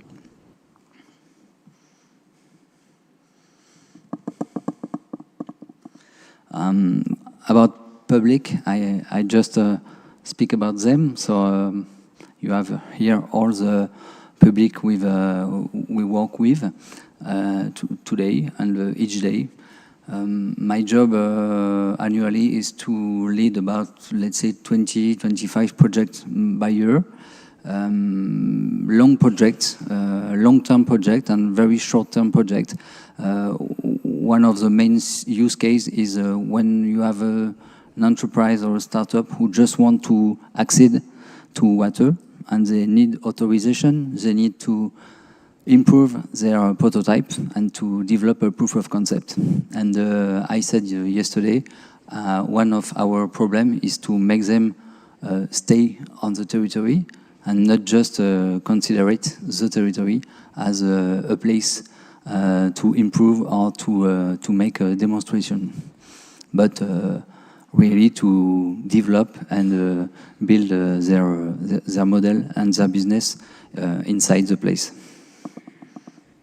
So that's why 3 years ago we crossed with University of Montpellier on different partnerships to emulate on different subjects with students, with pupils, and we began to work together. So after 2 success stories on different concrete case and use case that we share with special programs, very short program like a sprint or workshop or hackathon. We decided to work together on a long-term project, which is called the Moxmo Challenge. You have the translation on there, Moxmo for Montpellier Cross Mobility. And the purpose is to collect about 12 challenges. We found about 12 challenges, and I was provider of 8 of these 12 challenges this year for the spring, and it's all true project. So I show you there. I let you appreciate this different challenge. There is macro and strategic project. There is a micro and very local project, but it's projects that you can have on your territories too. It's about health, it's about environment, it's about technology, IA, it's about health, many. And the objective was to create about, let's say, a group of 8 or 10 students, and each 8 or 10 students met during this period all the actors and the stakeholders of the territory that I managed before to create the good bridge between students and these different representatives of the territory. So they work 10 days, let's say, on the place, Bassin de Thau, and the rest of the days they go to University of Montpellier, continue to develop the challenge in order to present the proposals. At the end of the last week, they were on place, because they are students who are all over the Europe. So they met for the first time during this challenge, and they learn to learn themselves, and they learn to work together during this time. So it was very exciting for me, because I usually work with enterprise firm, startup, scientists. So student is more fresh, and we go further. It's a way to change and to think under the box with people who are in the project. It's a way too to make the project manager evaluate in their vision of the trajectory of the project. I must call Martin because it's a video.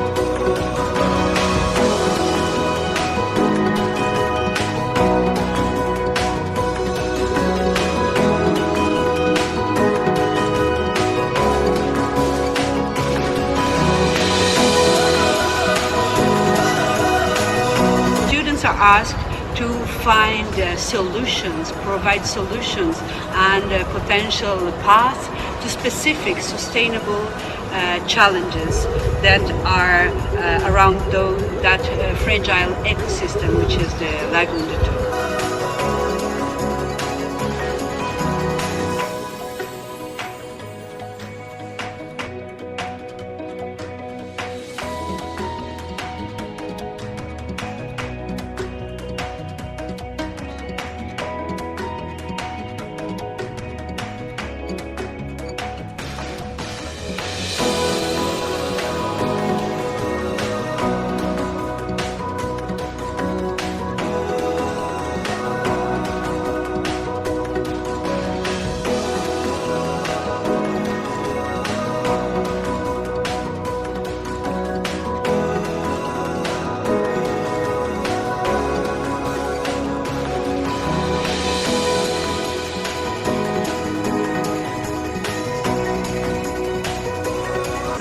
permet de voir des sujets sur lesquels ils ont pensé, réfléchi, des questions qu'ils ont posées qui nous-mêmes en fait nous permet de réfléchir à ces mêmes questions.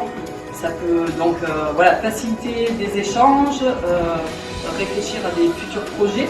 Ce contact quasi quotidien, en tout cas pendant la première semaine du challenge sur place avec les étudiants, c'était aussi une manière de s'interroger soi-même, mais de reformuler, de nous obliger nous à sélectionner, vulgariser et mettre en compréhension nos sujets de quotidien pour des publics plus néophytes que nous.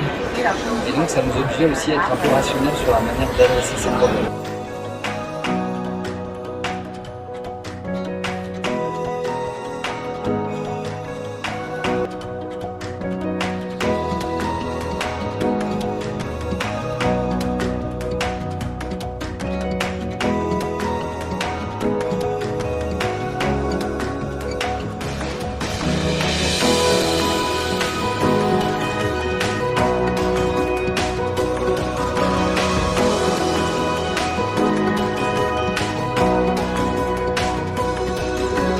The aim of our project was to protect the protected zones of the Bassin without excluding human activities, and especially we wanted to look at watercraft sports.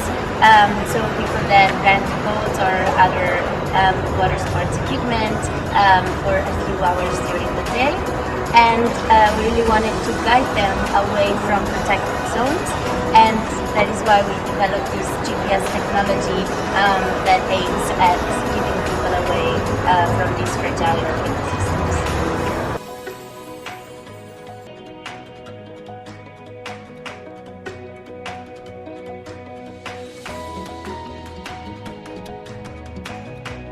My challenge was on the implementation of wave attenuation.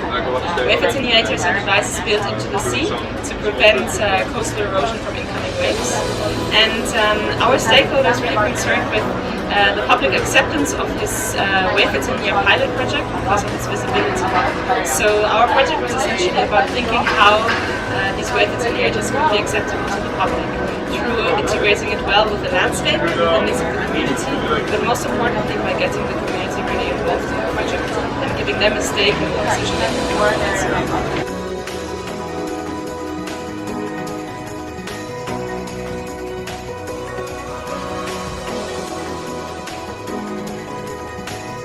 My main task was to connect the students involved in the challenge with many stakeholders during all the week.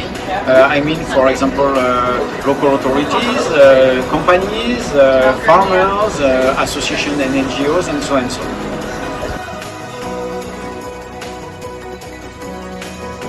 The student was so enthusiastic that the stakeholders really played the game to save time for us, to share a lot of data, and much more than what I think they previously think.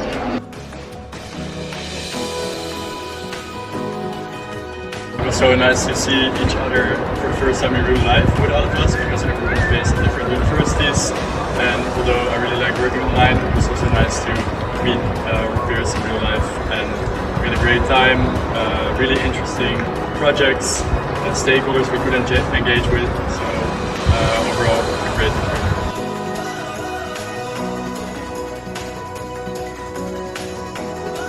It's been a very cool, very exhausting and very enriching experience. I think the very nice aspect was the social dimension. Us coming together from all over Europe, many of us have never met each other before, and really getting to work, but also like just hang out with each other and have fun. And another thing I really liked was the stakeholder contact and the tangibility of the challenges now.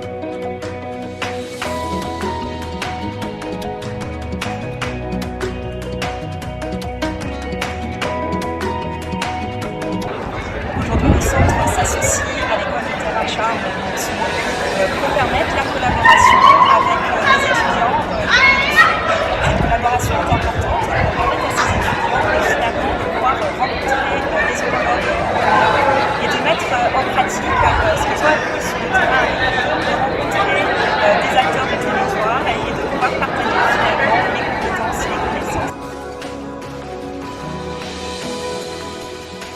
challenge. Marksmore is a challenge, a unique one. Enriching, exhaustive, and beautiful. Insightful. Community. Hands-on. Cette fraîcheur qui était palpable, présente dans les idées, dans la façon d'être, dans les comportements, dans les attitudes, dans les retours de réponse. A field adventure. Convivialité, joie et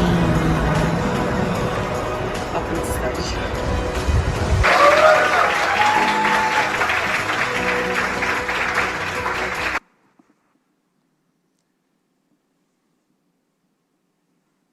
Sorry for this end, but I need to share the time with my colleagues. So I've got 2 minutes to conclude. A couple of words, please. Yeah. Take some time.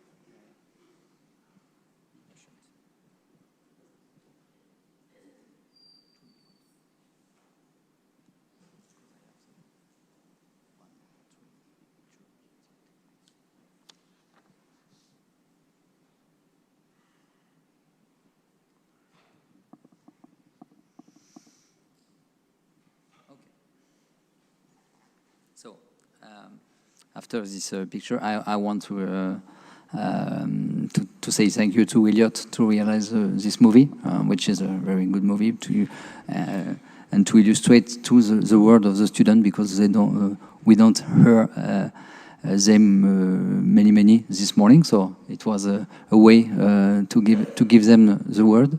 And what about KPI? Because with Martin, we talked about that yesterday and this morning. So KPI for us, KPI for them. What about the following of this kind of challenges? So we need to balance this kind of relationships, to give some polarity, to erase, to improve, to optimize the results, to focus on one thing, because on my way I'm just on many objectives, so I miss many things in the way to lead. Empower all users to make the project stronger. Collect, as Roland said in the video, we need to collect and to grow some data in each project, make a diagnosis, become a contact point, necessary contact point on the value chain. Capture attention, capitalist data, I say that.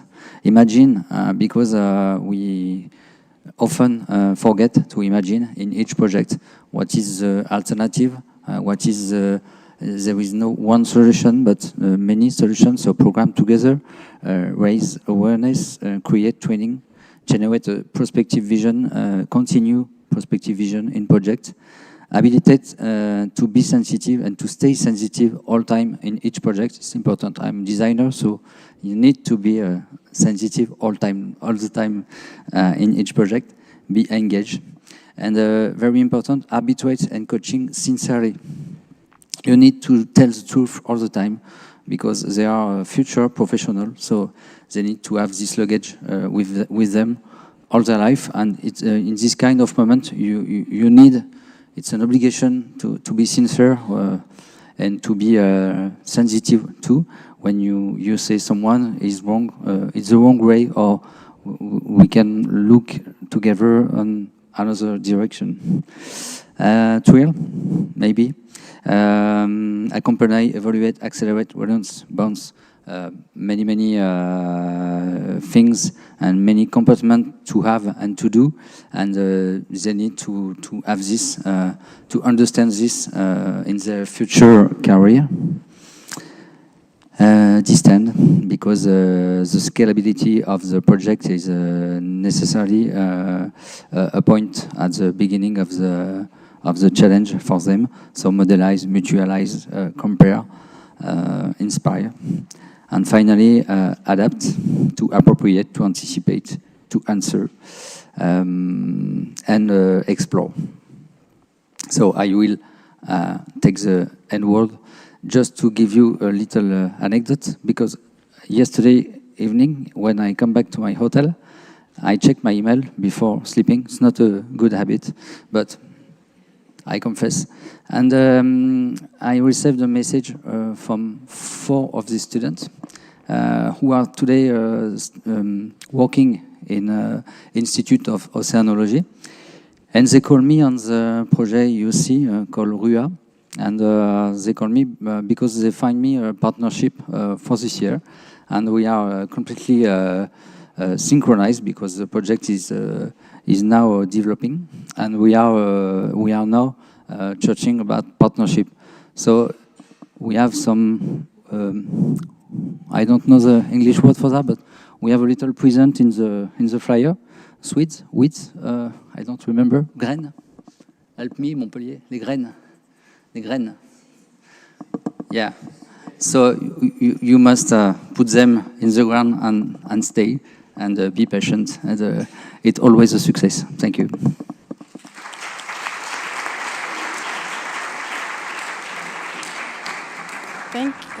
Thank you, Alexandra. Now let's give the word to Audrey.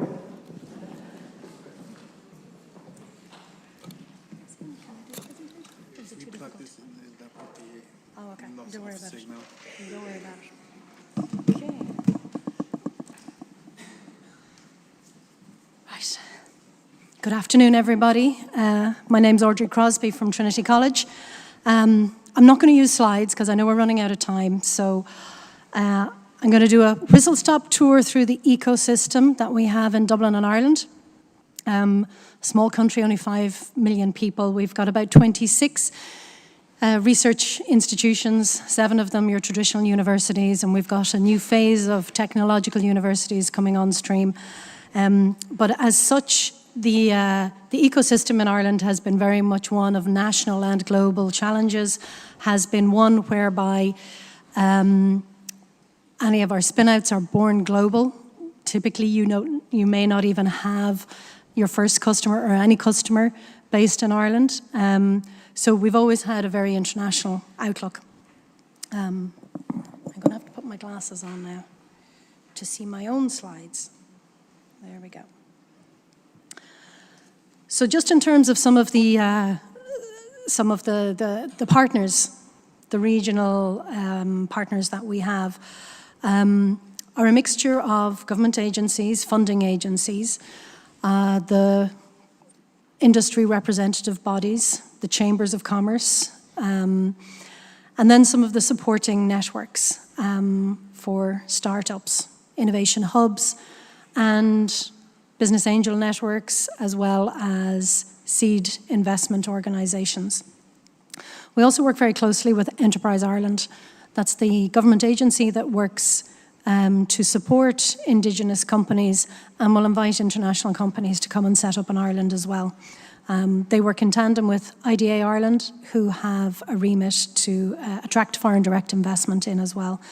And Ireland has done very well in terms of multinational companies, in particular US companies, in setting up their European headquarters, mainly in Dublin, but some of the pharmaceutical companies down in Cork and in the west of Ireland, the medical device companies.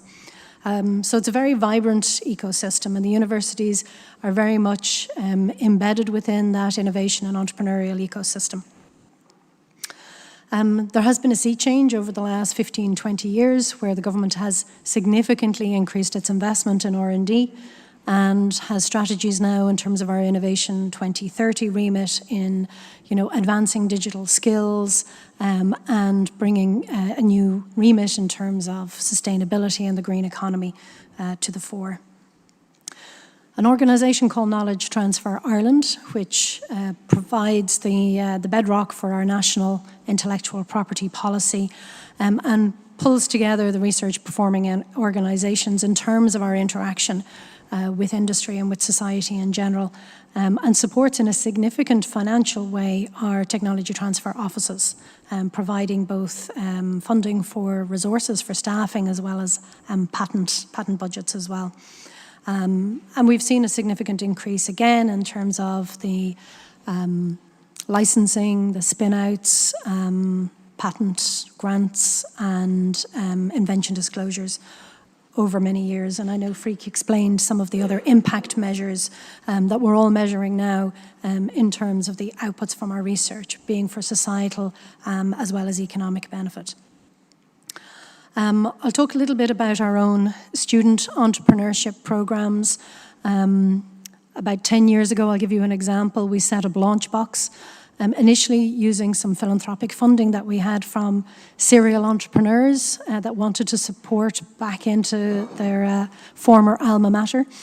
And so every year, over the last 10 years, approximately 10 student startups, which have to go through a competitive process, are actually paid to work, yes, get a salary over the summer to work on their own companies and their own ideas. And one of those projects came from an undergraduate student of business and economics with a master's student in environmental science who loved food, but had a real problem with the amount of food waste that was going on. They felt that there was a technological opportunity here where they could matchmake retailers, supermarkets, food producers with charities. So through their Launchbox project over the summer and with some seed investment from some of the philanthropic donors, they got their app set up and they got their first couple of early bird customers in and then eventually managed to secure Tesco, one shop in the Tesco franchise in Dublin city centre who could see on the ground some of the problems of poverty and food poverty in particular. So that company over the last 10 years has scaled. Both in Ireland, they have 8 food hubs now. They have over 20,000 meals have been provided to charities within Ireland, and they've expanded into the UK. And they have 3,000 Tesco shops now in the UK that are providing food that would otherwise go to waste, go into landfill with all of the CO2 emissions associated with that, and they are being redistributed back into the charities. So that's just one example of a student project with the support and the infrastructure from the university that has managed, to succeed, has a national program and now is an internationalized. And if you could imagine what the opportunities might be within the CHARM network to leverage our other partner universities, ecosystems and regional partners to see a student startup like that to expand across Europe and globally, hopefully. So our student undergraduate, postgraduate students, accredited modules, and my colleague Jake is here who will be in some of the workshops later, can tell you more about that. He's the academic director of Tangent. Another element I'll just talk to you about, which was of interest to some of our colleagues in the Work Package 15 yesterday, was the fact that Trinity set up a seed fund with University College Dublin initially in 2016 and then with our colleagues in Cork for our second round of funding. So it went from 60 million up to 80 million. 50% of the funds need to be invested in the 3 university spin-outs, student startups or alumni startups. So again, bridging that gap, that valley of death when you've got a research program which isn't quite investor ready, is quite high risk, and that they can't necessarily get business angels or the VC community to invest. So this has really helped to see our acceleration in the quality and the quantity of our own spin-outs, both from research and from the student base. I mentioned Enterprise Ireland earlier.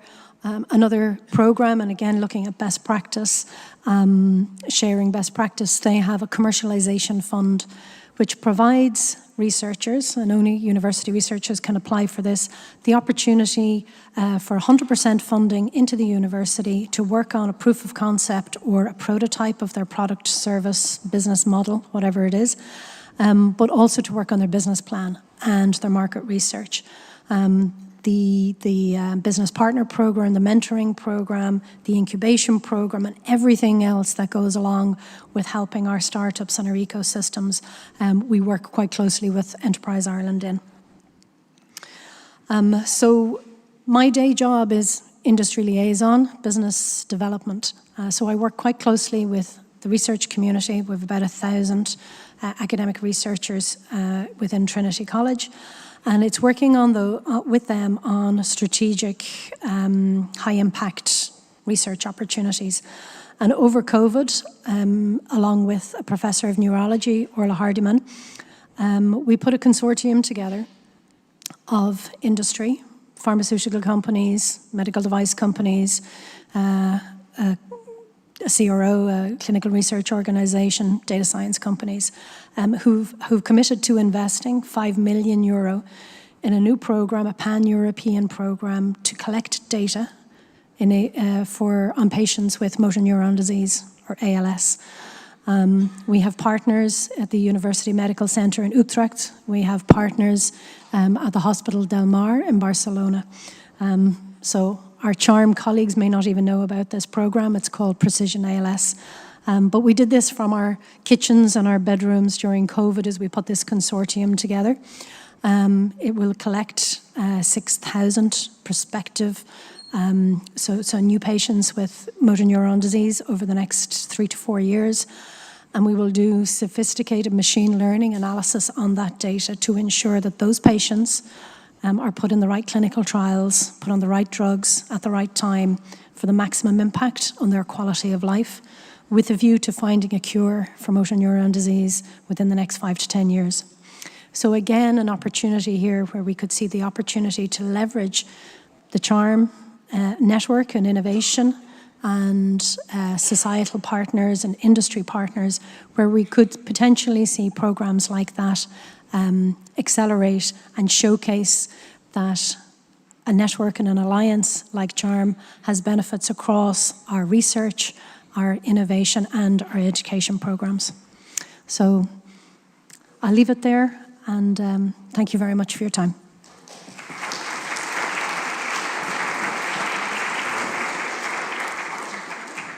Thank you, Audrey. And now we have Lucas.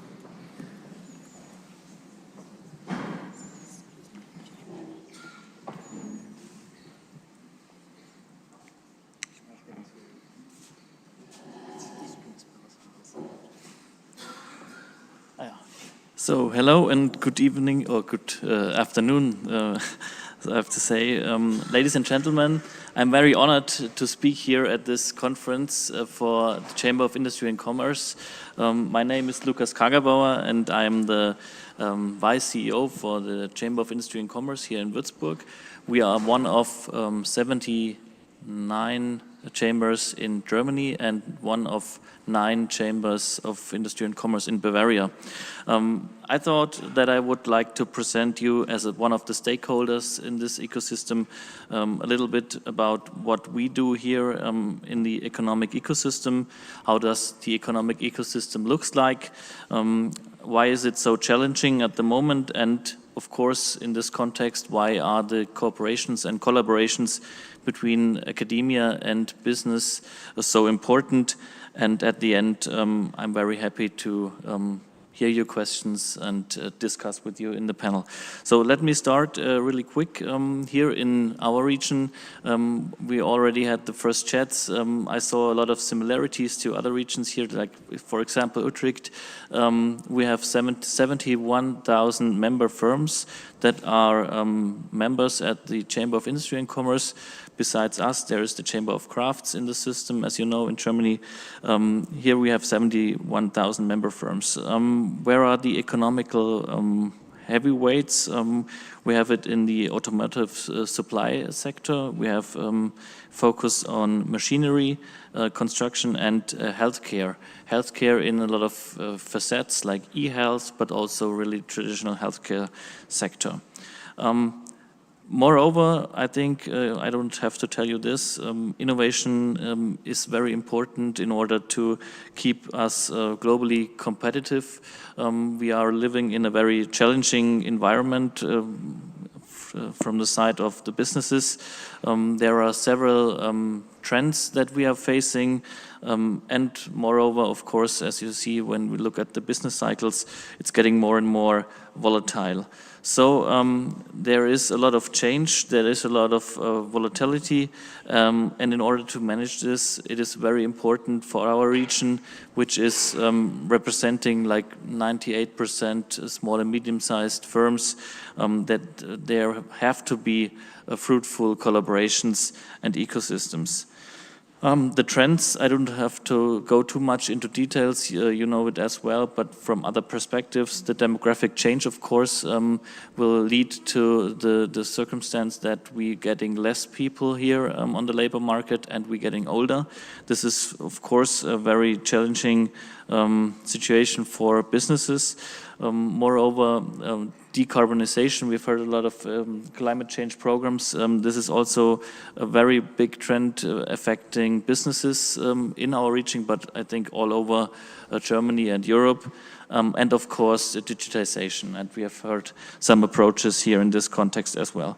And when I talk about these trends and the circumstances, it is very important to collaborate. And this is one initiative that I am taking from the chamber side, that I really try to focus on the collaborations between academia and business.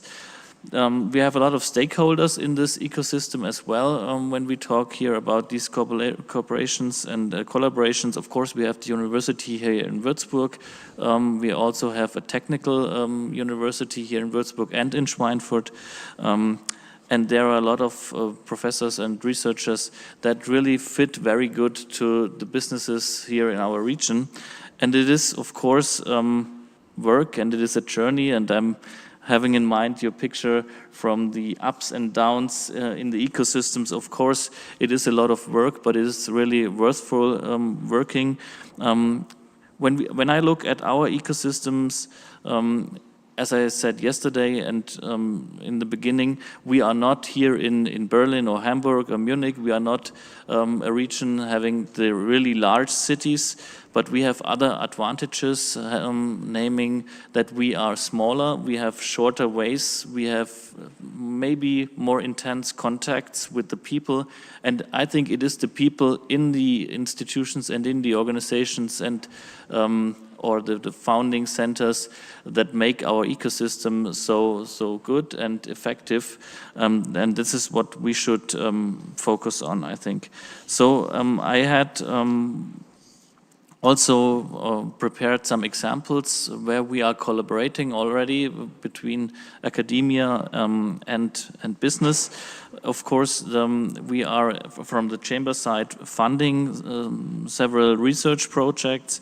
For example, there has been a professorship in business journalism and business communication where the chamber gave the seed funding and the university made the steady funding after the seed phase.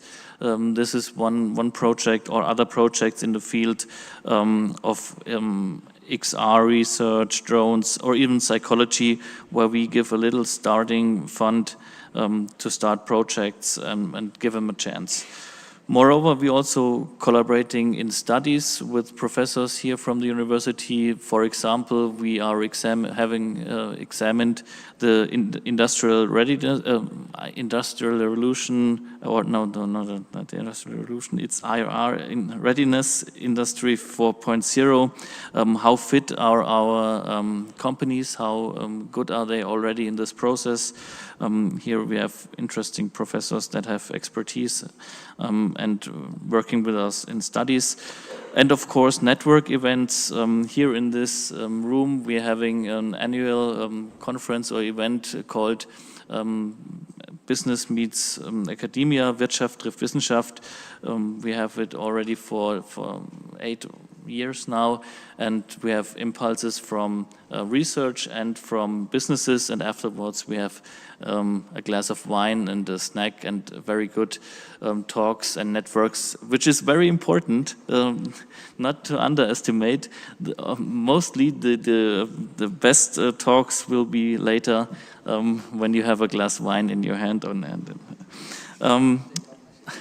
And the last the bullet point I have here on my list is that we also support in forms of letters of intent for good projects. For example, when researchers try to get a fund from different institutions for projects, we are opening the network to the business side, connecting with local businesses that are fitting for the project, and we are also signing the letters of intent.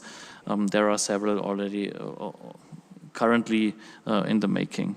So I think it's not a question if collaborations are worthwhile. It is really very important, and it's a need that we are actively collaborating here in the ecosystems, because especially when we have small, medium-sized businesses, and we are a region that is smaller than the big cities in Germany, we need to use the power of alliances and cooperations and collaborations, and therefore I think we have a good setup in the local networks, but it's very fruitful to think about the intersections to the international networks, and so I think Charm EU is a very good opportunity to identify intersections, parallels, and synergies. So I'm very happy here to talk to you today, and I'm open for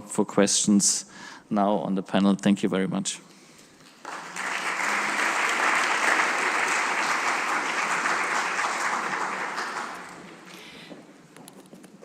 Thank you for these examples and the presentations that the panelists have given. I think it's probably okay, or I hope it's okay, if we use another 10 minutes to try to get some more out of our panelists and speakers. I wanted to maybe start off this conversation with a question. We all know that collaboration can be challenging. Stakeholders can have different expectations or goals that don't align with the universities or the rest of the network, so to speak. What advice do you have for collaboration that is sustainable? We know it takes some time for impact to happen, but what would you say we should focus on when we create sustainable collaboration? Freek, would you mind?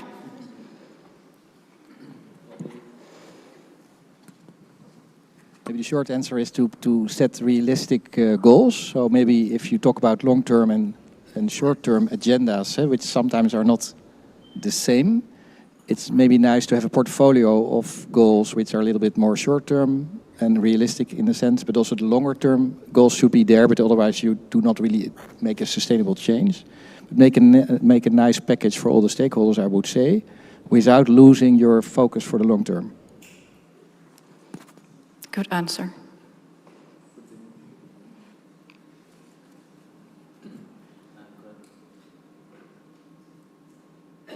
Collaboration, cooperation, and innovation are not short time.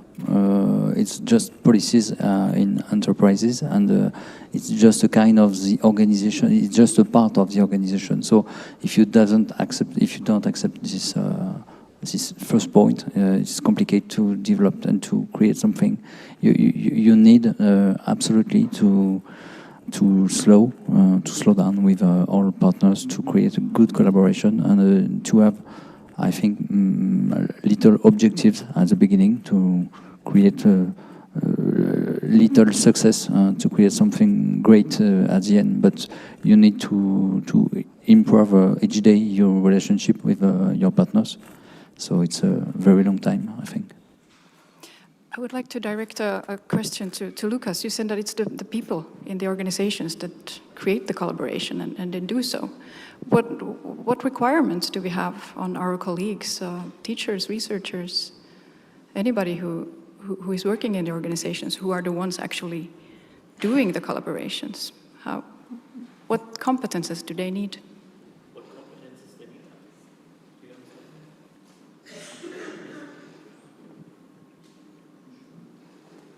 Now? Oh, yes. Good. That's a very good question. I think to go one step back to the question before is, I think we all have to understand that when we work in ecosystems, that we are following one larger goal. And it's coming down to the point where some institutions and also people have to put some egos behind them and put the bigger goal in front. And when we talk about an economic ecosystem, of course, we all want that our region is prospering. We have good jobs for the people that are living here, that are studying here, because we also have a lot of students that coming from abroad. Of course, we want them to stay here in the region because we, as well as you, of course, have very nice environments and jobs, and we want them to stay. So in these ecosystems, I think really it is about the people that are strong enough to put the egos behind them and put the bigger goal in front. And we have these people here. I'm very happy about that. But of course, it is not so easy always, because institutions and everybody has to bring some benefits, fulfill tasks they have on their agenda. But at the end, it's much better to follow the overall goal. And then this is maybe something we also can give to the people, and this is not a skill, it's more a kind of attitude that together we are really, really stronger, and it's not about the egos so much. And those of you in the audience who are wondering why we talk about ecosystems, that's actually a very interesting concept. Business ecosystems, innovation ecosystems, entrepreneurial ecosystems. We have regional, local, you name it. You can put an adjective in front of the word. Ecosystems are generally defined as the partners or the actors that are involved in an ecosystem. They share a common goal. They have a mission. It can be one of the grand challenges that they are trying to address. The ecosystem forces the actors to actually trust each other, share data. They become interdependent. Audrey, what does this entail for the teachers? How does it impact their pedagogical competences, their mindset? How they teach? What's your take on this? So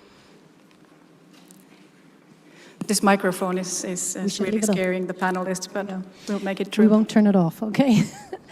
I guess from my perspective, and I do a lot of facilitation in terms of partnerships, and there needs to be a win-win on both sides. We have a slide that we talk about tuning in to W2FM, and that stands for what's in it for me, right? And that's a really important thing as a facilitator, is that you understand each partner's position.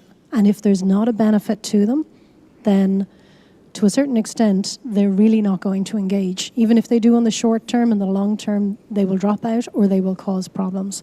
So unless you have pinned down what's in it for each participant, then I think you're going to have a very difficult job in getting a partnership to work. From the teaching side, and we've seen a significant shift, I think, over the last 10, 15 years on the demands on the lecturing staff in terms of their education programs, bringing into more traditional universities the concept of team projects, which are industry provided, and looking for that industry mentoring as well. looking to facilitate internships where your students are going out, but that there is learning outcomes as well from that internship program. And that all needs to be built into the taught modules as well. So look, it is a huge challenge, and I think that from most of the CHARM partners, we have units within our universities that are providing significant supports and training to those teachers, to those lecturers, in terms of what they're doing and how they partner.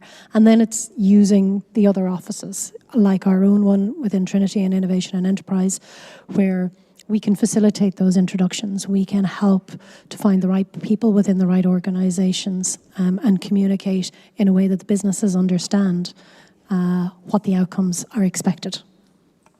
So collaboration also requires some sort of internal strategic activity. Would you like to comment on this? I fully agree, of course, but also the personal career of scholars might be enhanced or boosted by the interaction. So if you give them a serious role into play, if that's possible from the faculty perspective at least, they will grow and gain lots of energy outside the university, I noticed, to bring it back to the research tables and the educational rooms in the university. So what's in there for them? Yeah, lots of joy and energy, but also new insights to bring up your own work to the next level.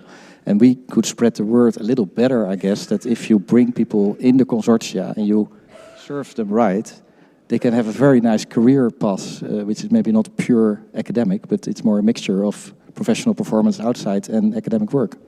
And I love to see this happening here, so there's ground for a good future, I guess. Yes, this is a good perspective. Do we have a question from the audience? Is there somebody who would like to ask a final question? Do we have a second microphone? Let's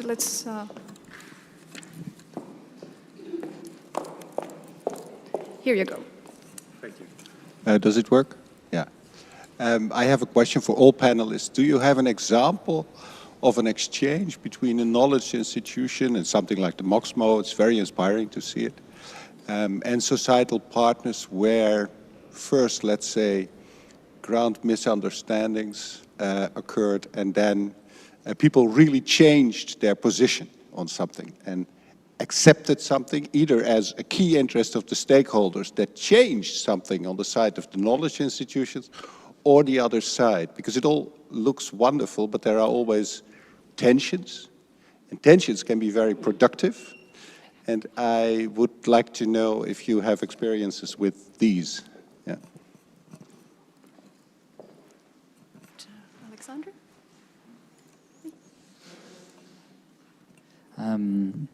Yeah, you're right. It's the real need is to be able to create what I call free zone where there is no personality, where you are not an owner, where you are not a citizen, where you are not just a first name, and you work together. And this free zone is not only a symbol. It needs to be in the same time a methodology, a collaborative methodology. It needs to be a location, symbolic location that you find for the moment, for the project. You need to find the good information and to prepare more each moment, because you have a very short time to be efficient when all people are working together to target the objective. So it's a long time, but in this long time you have many short time that you can fail in this short time, because it's a way to have a success road in front of you. Three values that I want to say for the precedent question. It was to share. It's very important to share all that you have as information to make everybody know the same level as information. To prototype, to test all the time, each time. I'm designer, so you work with iteration. So each time you test something, it doesn't run. You restart and you begin to a new way to succeed. So it's 2 points very important to share, to investigate, to be sure that there is no something existing on other parts. And finally, it's very important to consider it too that we don't invent many things. So everything exists already. That if you investigate correctly and if you look correctly, you're problematic. You just have to transfer finally. So share and transfer. Two good key to succeed and to make people change their attitude in a workspace. I hope I answer a little. Maybe to give two blunt answers, the municipality of Utrecht City is here. At first we had difficulties to let them join the data and knowledge hub, but the reason was they were very much in charge of their own agenda already with very professional approaches. So they first thought, well, what can we learn from others? While the university had maybe this similar attitude. So keep on talking to each other over a long period of time. And then there was a moment in time that the city and the university realized that together we have more, but it had to happen also with changes in the management of both organizations. And of course, the very example is the Corona crisis, where we had a vet school being experts, world leading in Corona vaccines. Nobody listened to us.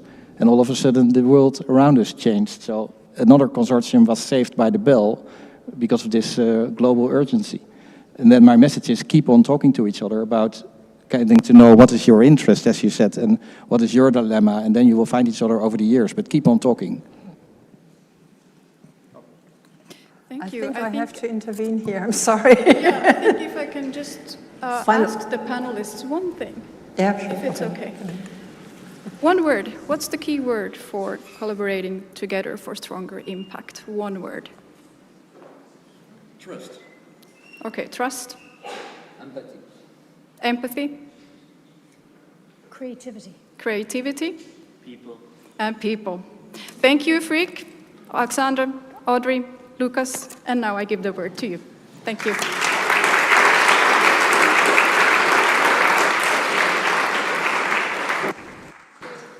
Same ritual as before, of course. We cannot spare you the wine.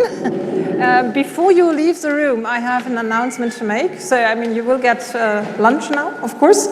Afterwards, we have what we call the interactive afternoon. And when you registered, you all received already a folder. And because you had, before that, you had registered whether you are group A or B, so you should ideally have the right folder. So for the afternoon session, we split the group. When you registered as group A, you will start with the thematic sessions after the lunch break and then continue with the poster sessions. Group B will start with the poster session after the lunch break and then move on to the thematic session. On the handout, you find what you are. And already at this point, I'd like to, we have different thematic groups and we have chairs for those tables. I don't give you the names, but those who know that they chair or a table, thanks to them already. We have 4 tables, and but I think that will be introduced later again, right? So now we have a